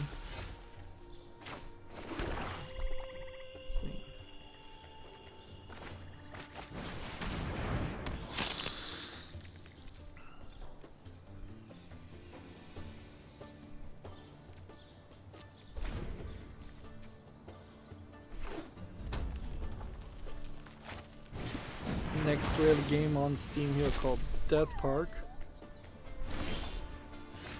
which looks like another horror game with clowns this time. $5.09, English full audio, and a bunch of other languages allegedly the full audio. Let's see. Huge map with 7 locations to explore, original map with plot with multiple endings. Nightmarish atmosphere. Like, do I really want to play some of these games that are mostly just walking simulator horror games? Yeah, I'm gonna put them on the follow list because certainly I'm gonna have to make that consideration. I'm gonna have to determine whether I want to do that or not. I'm gonna wait to draw a card. And did he kill one of my cards or exile one of my cards? He exiled one of my cards. Yeah. I'm gonna start getting lenient, it seems, on horror games, and then I'm gonna have hundreds of horror games on the fall list next time I do a fall list cleanup and decide that none of them are really worth playing.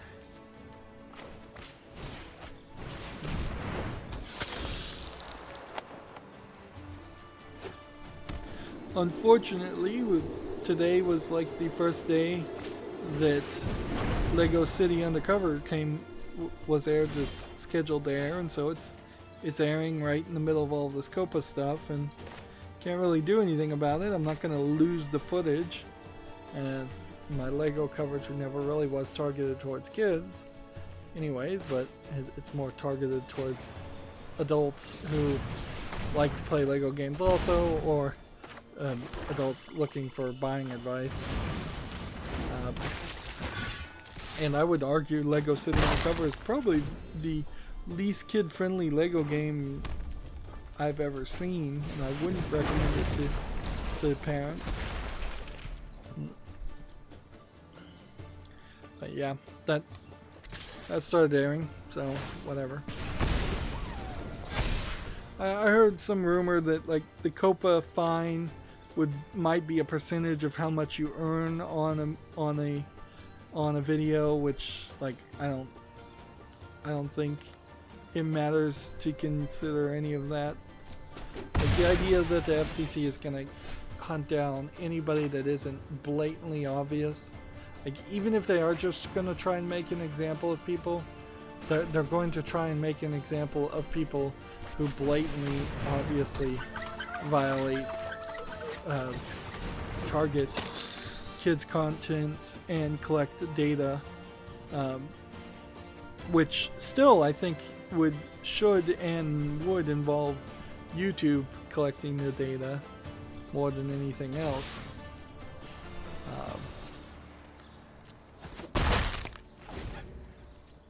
But yeah, I don't think we're ever going to hear anything about it, and it's just going to be the next boogeyman until there is a next boogeyman, which will almost certainly be yet another adpocalypse, some contrived reason why advertisers are negotiating for better prices on YouTube for their ad placement.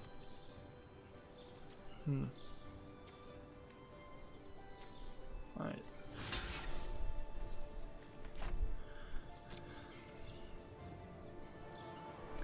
Next we have a game on Steam here called Tides of Existence, which looks like it's a fantasy game with a boating element. Let's see, it's early access, it's $21.24, English only and single player only. Again, a game that probably should be on the fall list. Probably not going to be great, but I don't think I can reject things from putting things on the fall list just because I have a suspicion that a game won't be well received or successful. I kind of feel I need to actually have some confirmation that the game isn't good. I want to see those reviews and those credits, the critical reviews saying the game isn't good.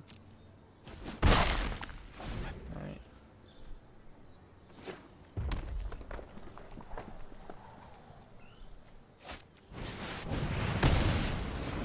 Oh. That's a problem. I think I just lost.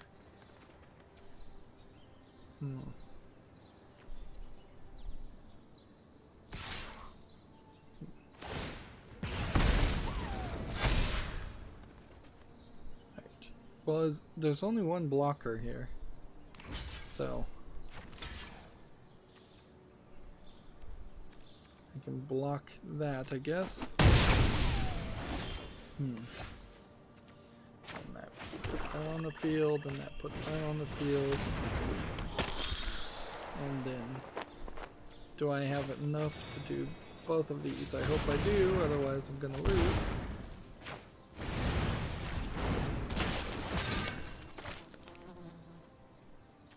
Okay. 2 attackers. So all he has to do is be able to do 2 damage to me.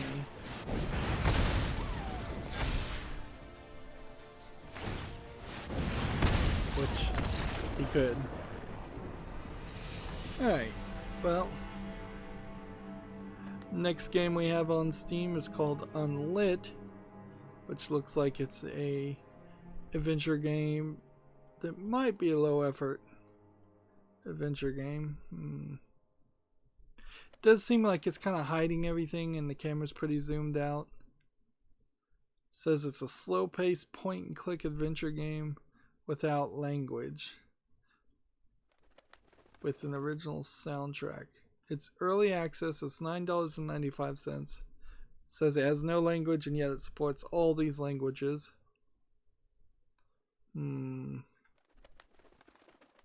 Is this some small indie effort, or is this just a garbage game? I guess we'll have to wait. I'm not gonna, definitely not gonna get my answer from one user review. I feel like I'm being pretty generous today. Yeah, why not? Let's just play white. Let's add some more variety to our color.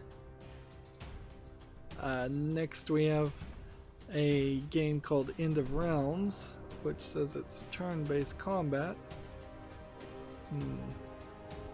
Looks like it's a little too text-heavy to be interesting to me. Yeah. Turn-based RPG with travels inspired by classic board games. It says $7.99 with no discount. English interface only. Language. Yeah, I don't see anything here that makes that look quality enough.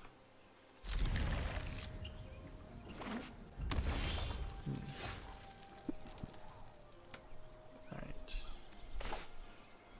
Play with that.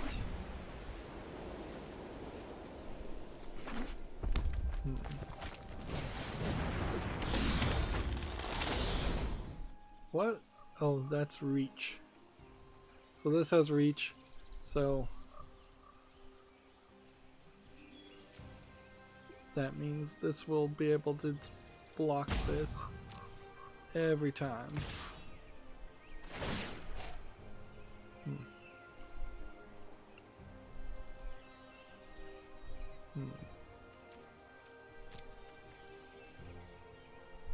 What else does it do?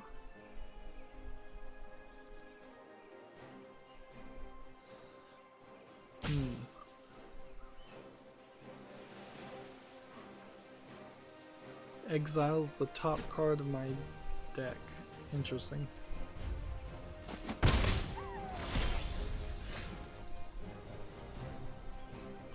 See, next we have a game here on Steam called Vital, which looks like it's kind of a Portal clone style game of some sort.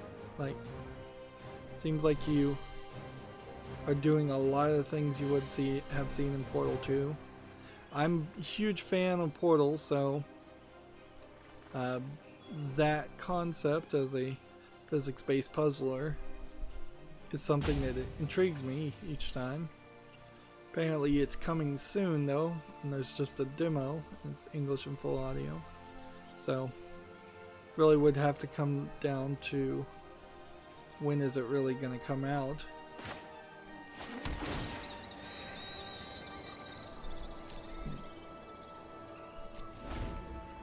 I should have played this card first and then this on the second turn, then I would have been able to play this. Which I didn't have that in my hand, but I should have anticipated the possibility. Meanwhile, this is gonna just exile another card from my deck that he can use to his delight.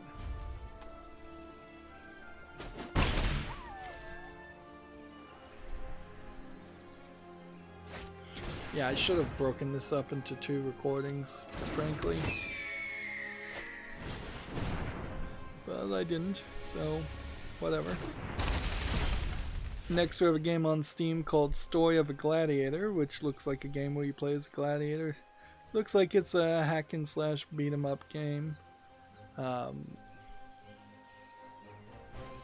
There's been a few of these, and this one looks alright, but it does kind of look like it's just kind of gonna be a copy and paste of a lot of characters and doesn't seem like there's really any RPG elements or anything that would make a game like that make more sense or be a longer lasting experience.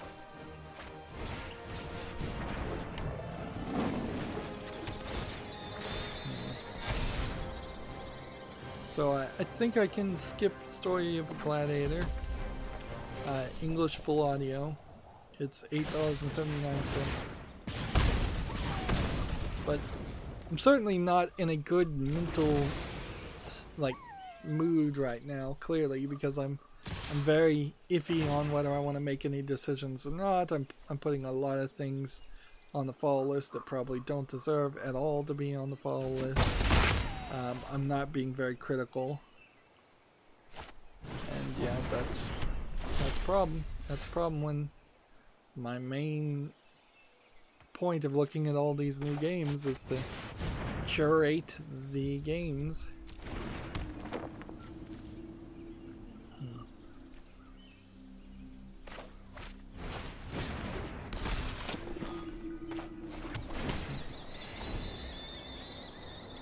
Let's see. Tech Raptor has an article here. Castlevania Season 3 hits Netflix December 1st. Season 1 and Season 2 is longer than Season 1, but Season 2 still was probably not as long as I'd like it to be. They are, I suppose, doing a somewhat decent attempt at keeping that coming out in a reasonable amount of time. Whereas there have been quite a few games out there that, or Netflix TV series that have not come out in reasonable amounts of time. And then there's quite a few Netflix series that have just been very silently canceled. And they're just never going to come out directly and say that they were canceled. Yeah, it's ironic because Netflix established the whole binge watching concept more than any other content creator, and they still fail to really maintain enough output to satisfy me as a potential binge watcher. And Netflix really seems to only want to do 3 seasons, so I wouldn't be surprised if this is the wrap up of the Castlevania series, where the story is simple enough. You could go on and on and on, and maybe they'll make a sequel series that has a next generation play a role and reintroduce new characters. But yeah, I would suspect that they would be more happy with 3 trilogies than 1 9-season show. This is just not working well at all. I love how fancy these cards look. They really should just make all the cards look that nice. But they won't, and I don't think they really could, even if they wanted to. It would just be redoing the art on all the old cards. Which, heck, that works. Moving on, there's a game on Steam that's called Friday, and then a bunch of Asian characters. It's a low-effort RPG Maker game, but it does have a unique art style to it. Like, when you see these characters, that is a unique neon color palette that I like. But yeah, this is just like a Chinese RPG Maker game, $2.99. So, of course, it's not going to the fall list. It's a shame. But yeah, that happens a lot. You see things that have good art, and then nothing else is worth mentioning.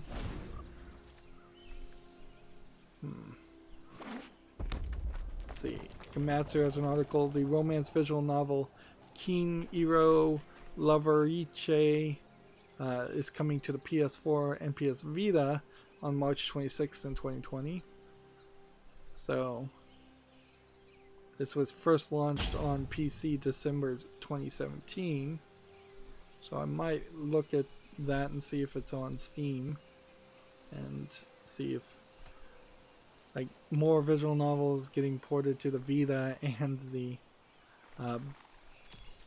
PlayStation 4 in Japan goes to show that it hasn't been a 100% abandonment of the Japanese market as far as the PS4. Not yet, at least. The only thing I need to do, remember right now, is just get victories. And so that's the hardest thing. And so far I've found no good way to cheese it and cheat either. You just kind of have to play. I could easily spend the rest of the day, and I very well may spend the rest of the day just playing Magic Arena, trying to get 15 victories and looking at sales. TechRaptor has an article here. December 2019 Twitch Prime games have been announced. So you'll get Toe Jam and Earl Back in the Groove, and When Ski Lifts Go Wrong, and Hover, and Sherlock Holmes The Devil's Daughter. That's actually rather surprising. And then a Hue, which is a color puzzle matching game. That's a lot of games, actually. Like if I ever actually looked in my collection of Twitch Prime games I've gotten, I probably have a decent collection. Probably way better than the Epic Store, and definitely way better than Good Old Games, which they don't give away games, so. TechRaptor has an article here. Atari Vault adds 50 games in DLC, which I would have thought that Atari Vault already had all the Atari games that they could possibly have.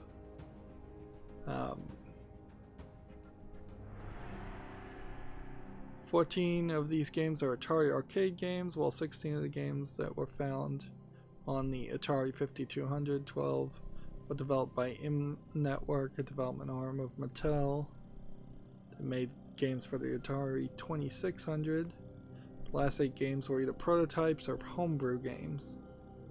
Interesting. So the list here is Avalanche, Atari Baseball, Destroyer, Dominoes, Basketball, Canyon Bomber, Football, Maze Invaders, Monte Carlo, Pool Shark, Skydiver, Soccer, Superbug.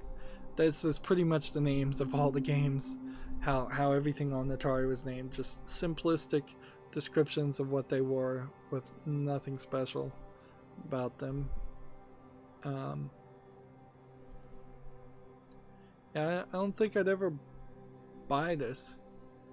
Let's see.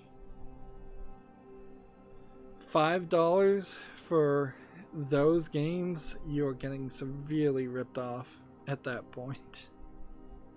Like, for historic reasons, to say you owned a copy of these Atari games, if you just really wanted to flush your money down the toilet, I could see buying the Atari Vault and the DLC. But realistically, $5 can get you a lot better games than that on Steam.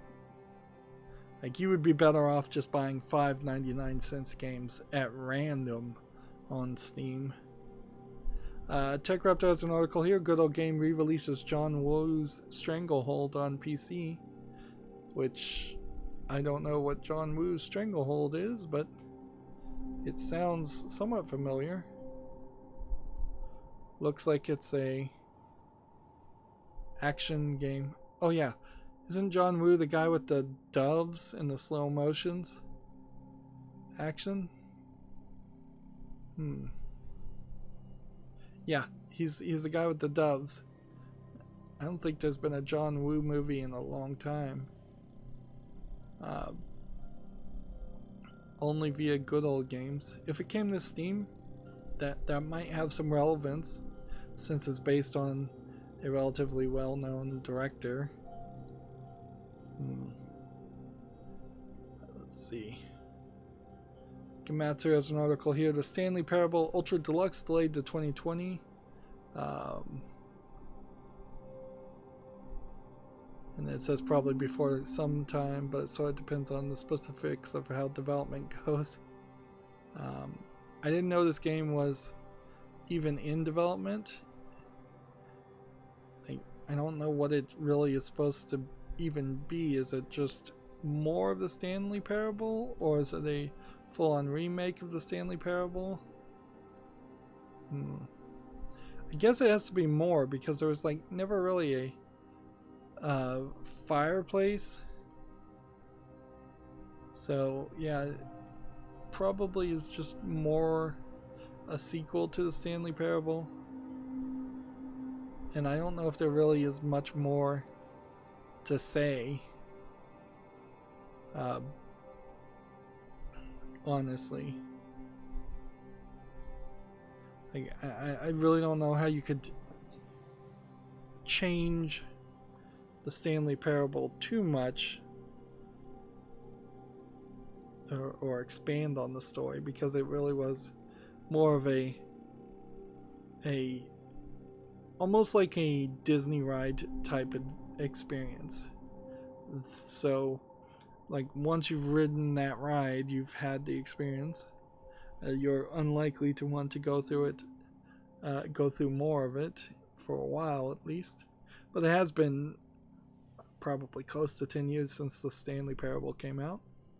Moving on, Gematsu has a report that Kojima Productions veteran Kenichiro Imazumi departs. Source claims the 20-year vet left after a disagreement with the other directors. Okay. I don't think there was ever any update on this. Some of these articles I definitely mentioned at the end of the last stream, and now I'm just really covering them. And I do want to get into one more game before we wrap up, because if I sit here for the 10 minutes it's going to take me to finish the last bits of these news, it's going to take forever. TechRaptor has an article here. In television, Amico Demo re-envisions Moon Patrol this December, which apparently it's going to be an augmented reality device of some sort. I've never heard this. So here's what Moon Patrol normally looks like. And yeah, this is not going to load, so all I can really do is skim the video.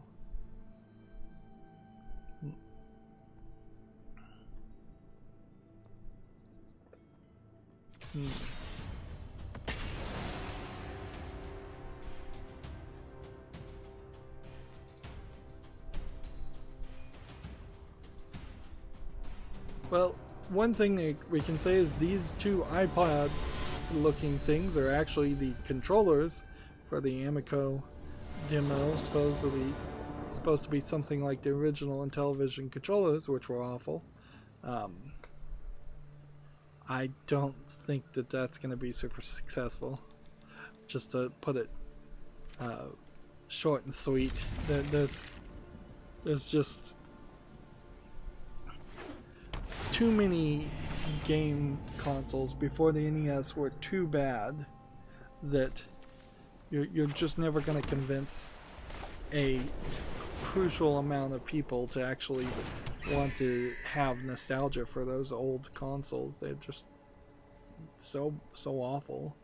Terrible controls. Nobody knew what they were doing. It was the Wild West, and nobody wants to go back to that. And most of the Atari and Intellivision games are not worth playing or even remembering existed at all.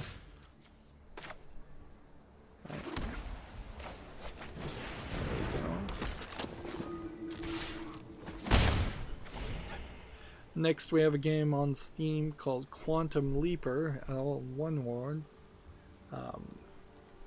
Also not having anything to do with the TV series Quantum Leap, which I enjoyed. I really like the moral plays of Quantum Leap, and it's a shame you just really don't get any of that on TV anymore.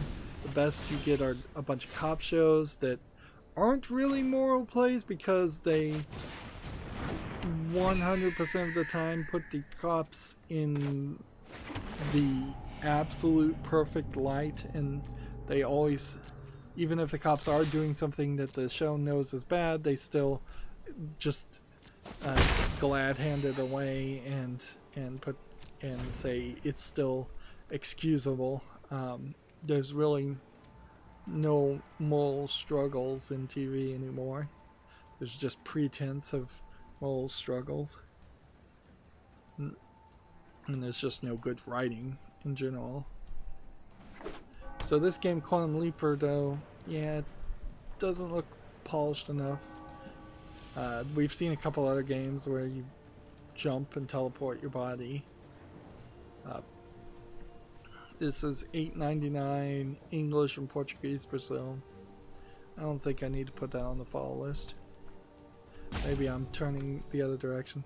But you know, it's fine for me to miss a few games too. It's not like there aren't thousands of games on Steam storefront. If I overlook something that's so amazingly important, somebody would eventually tell me about it.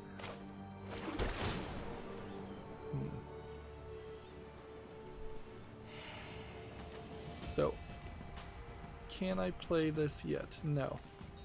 Gotta get more, but I could at some point completely cut his life in half. But until then, we'll keep on playing. Let's see, Gamer Super has an article here.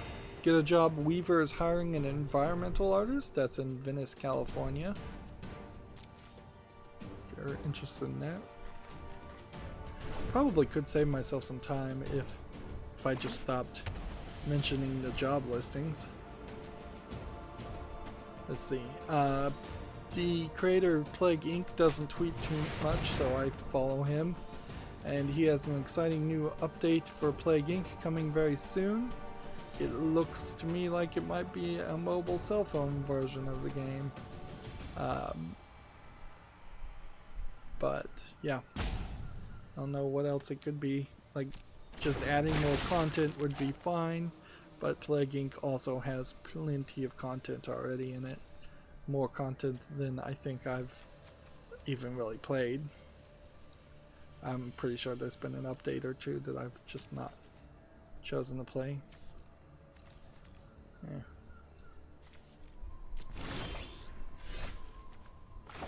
So play this. This. Play this.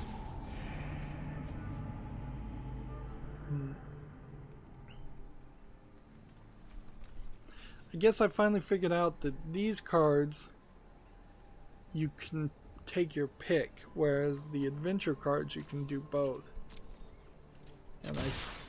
And I think adventure cards are new.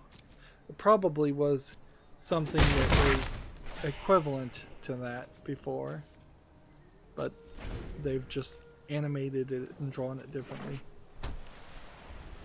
Next, there's a game on Steam called Hidden World of Art 2, which is from HH Games, so we know it's the slightly cheaper hidden object games.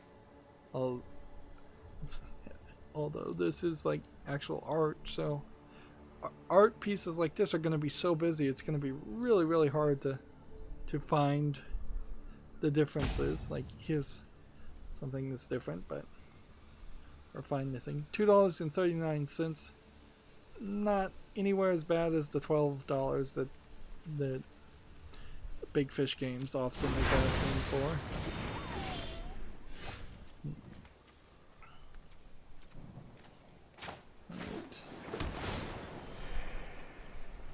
Still don't think I have enough yet. Next turn. I'm still very much not interested in playing hidden object games, though. I think I've covered enough. Next we have a game on Steam here called Hero Forces, which looks like it is just a low-effort RPG maker game. $9.99 English, full audio, only, yeah, 6 achievements. The thing I guess we could run into, as if Valve is going to start keeping an eye out for extremely low effort games that are bundled, and it was really the bundling that seems that got people caught. I guess that would somewhat push creators to kind of put the effort into making 5 times as long games for $5 because they can't bundle one game five different ways or on 5 different bundles. But then that stops them from abusing the achievement system, and I think they'd already been pretty well stopped from abusing the trading card system. The steps have been very slow and very deliberate and paced out, but it does seem like eventually Valve may be able to tighten the screws from different angles to the point where a low effort game creator will actually have to make a decent game to put it on Steam to even have a chance of anybody buying it, assuming that's what's really going on. In the end, it doesn't really affect anybody who's just buying a game to launder money.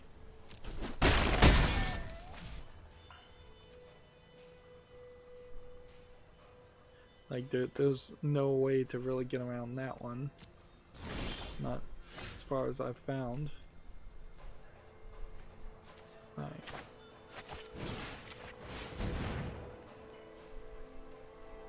So pacifism on him.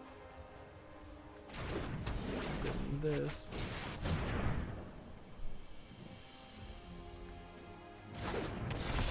Next we have a game on Steam called Blaster Master Zero. This Blaster Master series is apparently better known and better liked than I've realized.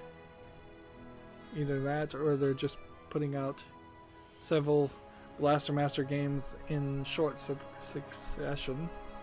This is $8.99 discounted and it's English and Japanese. So I'm going to put this on the follow list and see if it gets reviews, and then if enough of the Blaster Master games, I may when I do a follow list cleanup have to just search Blaster Master games in general and make a decision then. Next we have a game here called Dragonstone Legendary Archer. This looks like a Diablo clone with a lot less polish and way too much interface going on. Yeah.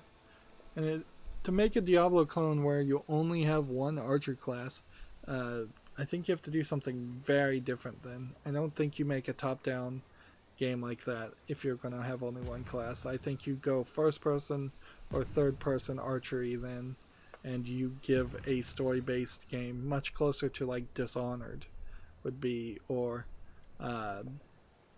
the reboot of Tomb Raider was pretty much giving an archer class character gameplay throughout the entire game.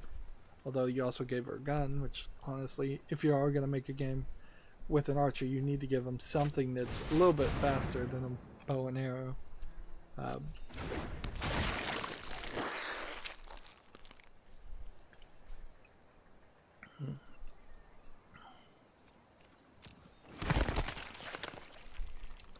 Let's see, Gamatsu has an article here, Japanese PS4 Yumi no Nekai Naka-e lineup music video featuring Final Fantasy VII Remake, Yakuza Like a Dragon, and more. So apparently this is some kind of music video that almost certainly would get content ID'd if I looked at it, but it's a PlayStation 4 ad advertising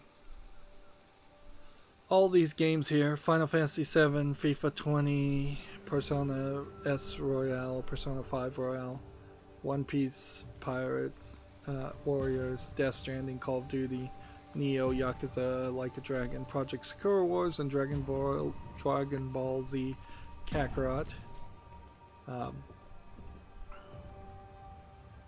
Also includes appearances from Star Wars Fallen Order, Star Ocean, First Departure R, Grand Blue Fantasy Versus, Romance of the Three Kingdoms 14, Fairy Tail, and Dragon Quest Online. Dragon Quest 10 Online. So yeah, seems like there's a bit of a push right now to remind Japanese audiences that they should be buying PlayStation games. Alright.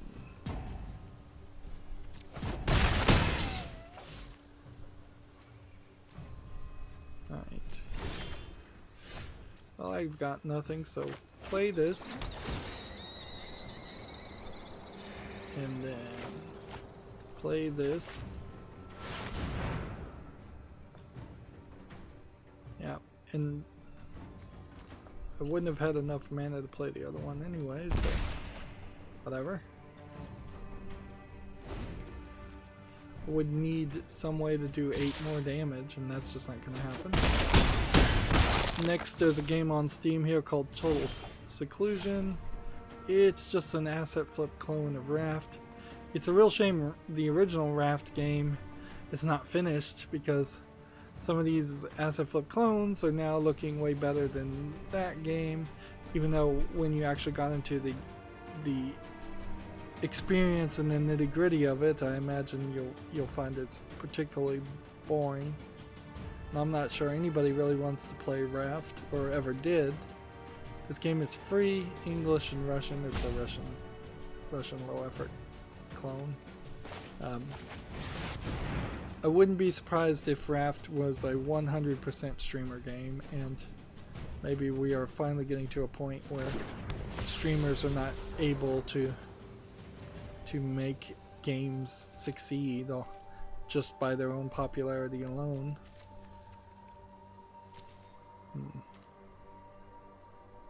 Let's see, Gamatsu has an article here. Unannounced Capcom titles to be playable at Jump Fest 2020. So, major tease there. Mega Man Zero and Monster Hunter World, I think, already are going to be there, so you can eliminate that in your guessing if you really cared.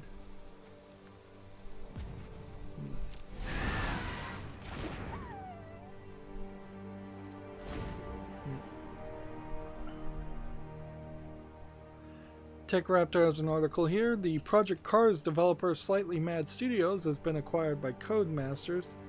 It might be a good thing, it might be a bad thing. Codemasters is sometimes good with their Dirt series and then sometimes bad.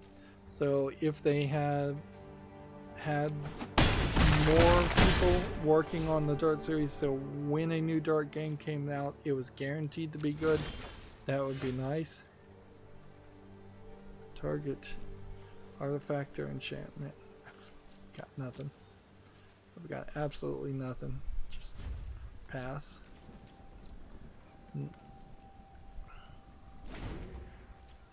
They Slightly Mad Studios also worked on several Need for Speed games for EA and Test Drive Ferrari Racing Legends. So yeah, they could be working to help fix the Grid series for Codemasters or the Dirt series. Or they could just be a third series of car games. I mean, it's not completely unheard of to try to just corner the market on one style of game, I suppose. That'd be an interesting way to run your business. We make car games and only car games, but we make several different types of car games.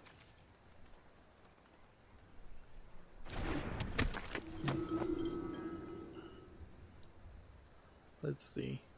Next, we have a game on Steam called Miracle Calamity Homeostasis, which clearly is a low-effort Russian troll game. It's tagged with nudity. Actually, I shouldn't be scrolling down. English is not supported. It's just Russian. Free for everybody.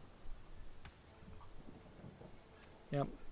Still not really sure why these Russian troll games and joke games get made. I think it probably is just to flood the Steam marketplace, just to hurt capitalism in some weird way. I don't know how it really would, but maybe it does.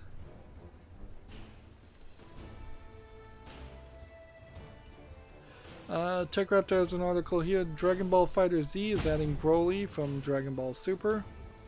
Broly, supposedly, from what I hear, is super popular, and one assumes that Vic Mignogna is not voice acting this character in the game, if anybody is.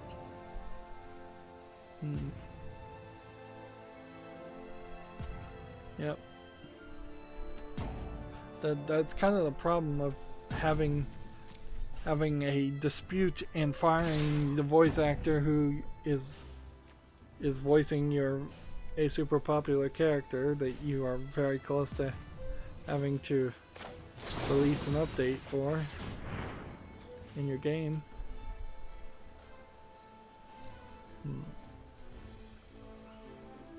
But yeah, as far as the Vic Mignogna case, it's not really going well. Like the case effectively was completely ruled against him, and now it's just going to appeal. And if the appeal completely rejects his appeal, then he will have lost completely, with perhaps the slight satisfaction of knowing that he cost a lot of people money in legal fees to defeat him. But I mean, it's really picking. That's really just painting it with a different colored brush.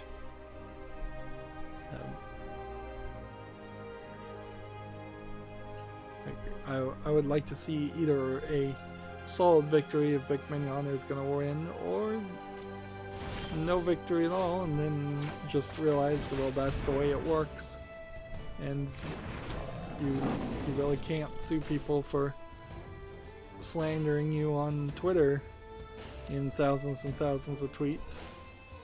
And maybe that is really how it works in the United States. It's questionable. Next, there's a game on Steam here called Ordinary Family. This looks like it's a low-effort Chinese game telling a story. If I was to guess, English was not supported at 83 cents. Yeah, Chinese. It's just kind of nothing here as far as visual polish.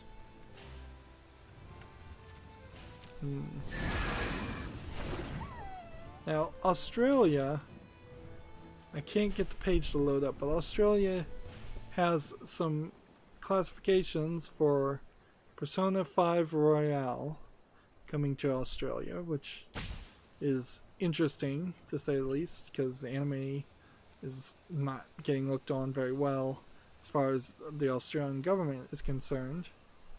And I think it will be multi-platform, means basically everything. So it's coming to everything. And then they also have a Telltale Batman Shadows Edition, which sounds to me like a combination of the 2 or 3 Telltale Batman games. Again, it is also multi-platform. So the Australian Registration Board may have leaked out that a new bundle of Telltale Batman games is coming out.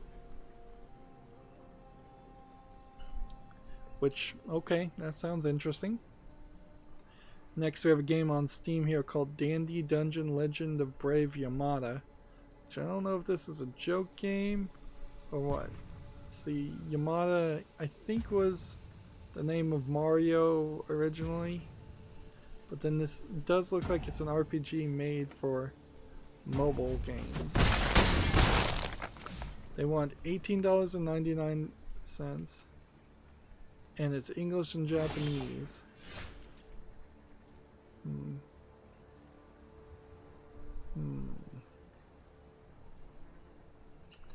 Yeah, this game doesn't look interesting enough. Seems like it's trying to sell itself on being inspired by Nintendo products while really not being a Nintendo product, and yeah, I'm just not buying.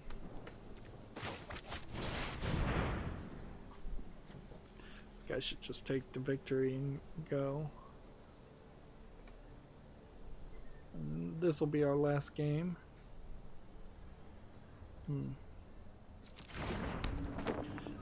Tech Raptor has an article here. No Man's Sky synthesis update adds ships salvaging and terrain editing and more.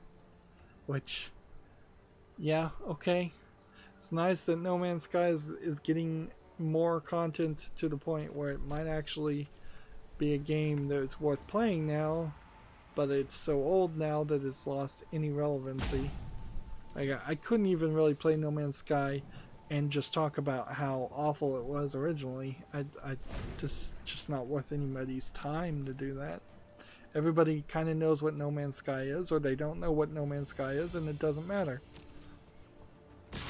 Gamatsu has an article here. Dragon Marked for Death version 2.2.0 update now available. This looks like this is a Smash Brothers clone game. Yeah, it's available now for the Switch, so it's a Switch game. That's why I haven't heard of it. So might as well let's just destroy the pacifism. Just out of the kindness of our hearts.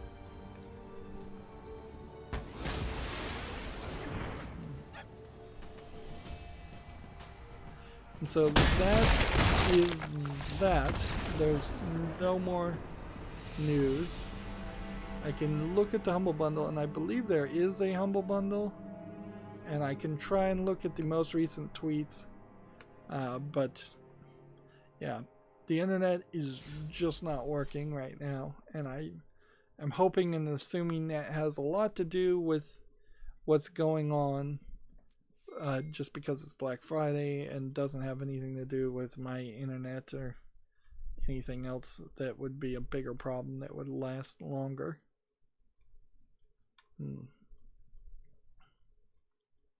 Yeah, I'm scrolling down on my Twitter feed, and I don't think I'm gonna see anything. There really shouldn't be any news. I mean, it's the sleepiest of the sleepy Fridays, as there ever should be, because it's just not. No news should be coming out on Black Friday for anything new or any video game. If there was anything to say or talk about, there should just be sales going on, and yeah, the Steam sale is going on, and the good old game sale and the Epic Store sale is going on, but that's pretty much it. Xbox games for December have been announced. I found out that there actually is the Disney Afternoon Pack. I don't think I have that. I think it's on my wish list. And that includes the original version of the DuckTales video game. So maybe that explains why DuckTales Remastered was pulled from sale.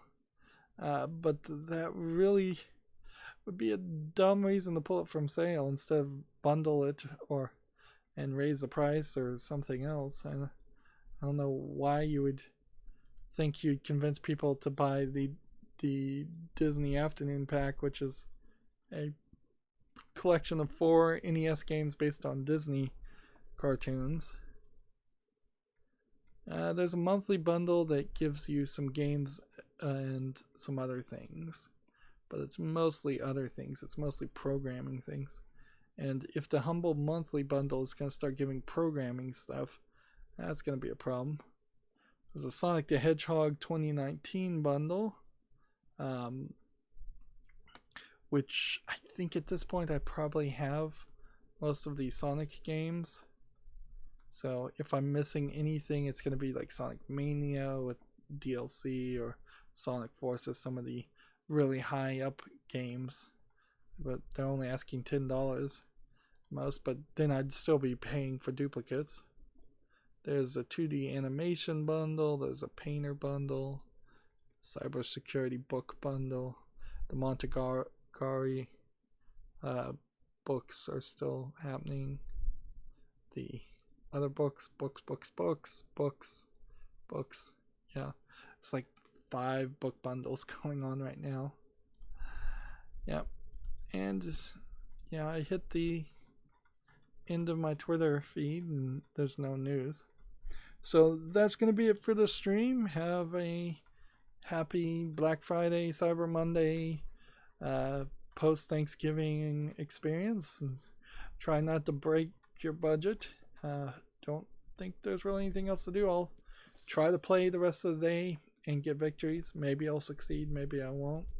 I'm getting a little bit worried that I may not get to level 100, but they haven't announced when any of this would end. It would be really nice if it doesn't end, and you can always do Eldraine Mastery, and then they just unlock another Mastery after a certain point. You would assume that's what this infinity would imply, is that just going on forward, you always would get one extra uncommon card for paying that $20 or how much ever I paid. But I kind of suspect that's not what's going to happen. Alright, well, that's it for this stream. As always, I ask you to like, share, subscribe, comment, and watch every second of my videos. If you want a friend or follow me on any social media sites, there's a bunch of links down below. Remember, on YouTube, if you have to subscribe, you have to click the bell, and then you have to click the pull down to go all notifications. If you want to support me even further, there's a link to Patreon down below. Or you could friend me on Steam and gift me a game off my wishlist. The Steam sale is happening right now, so that'd be super helpful. And if you just don't want to make a decision, you can always gift me a gift card. That's useful too. Thank you for watching. Have a good evening.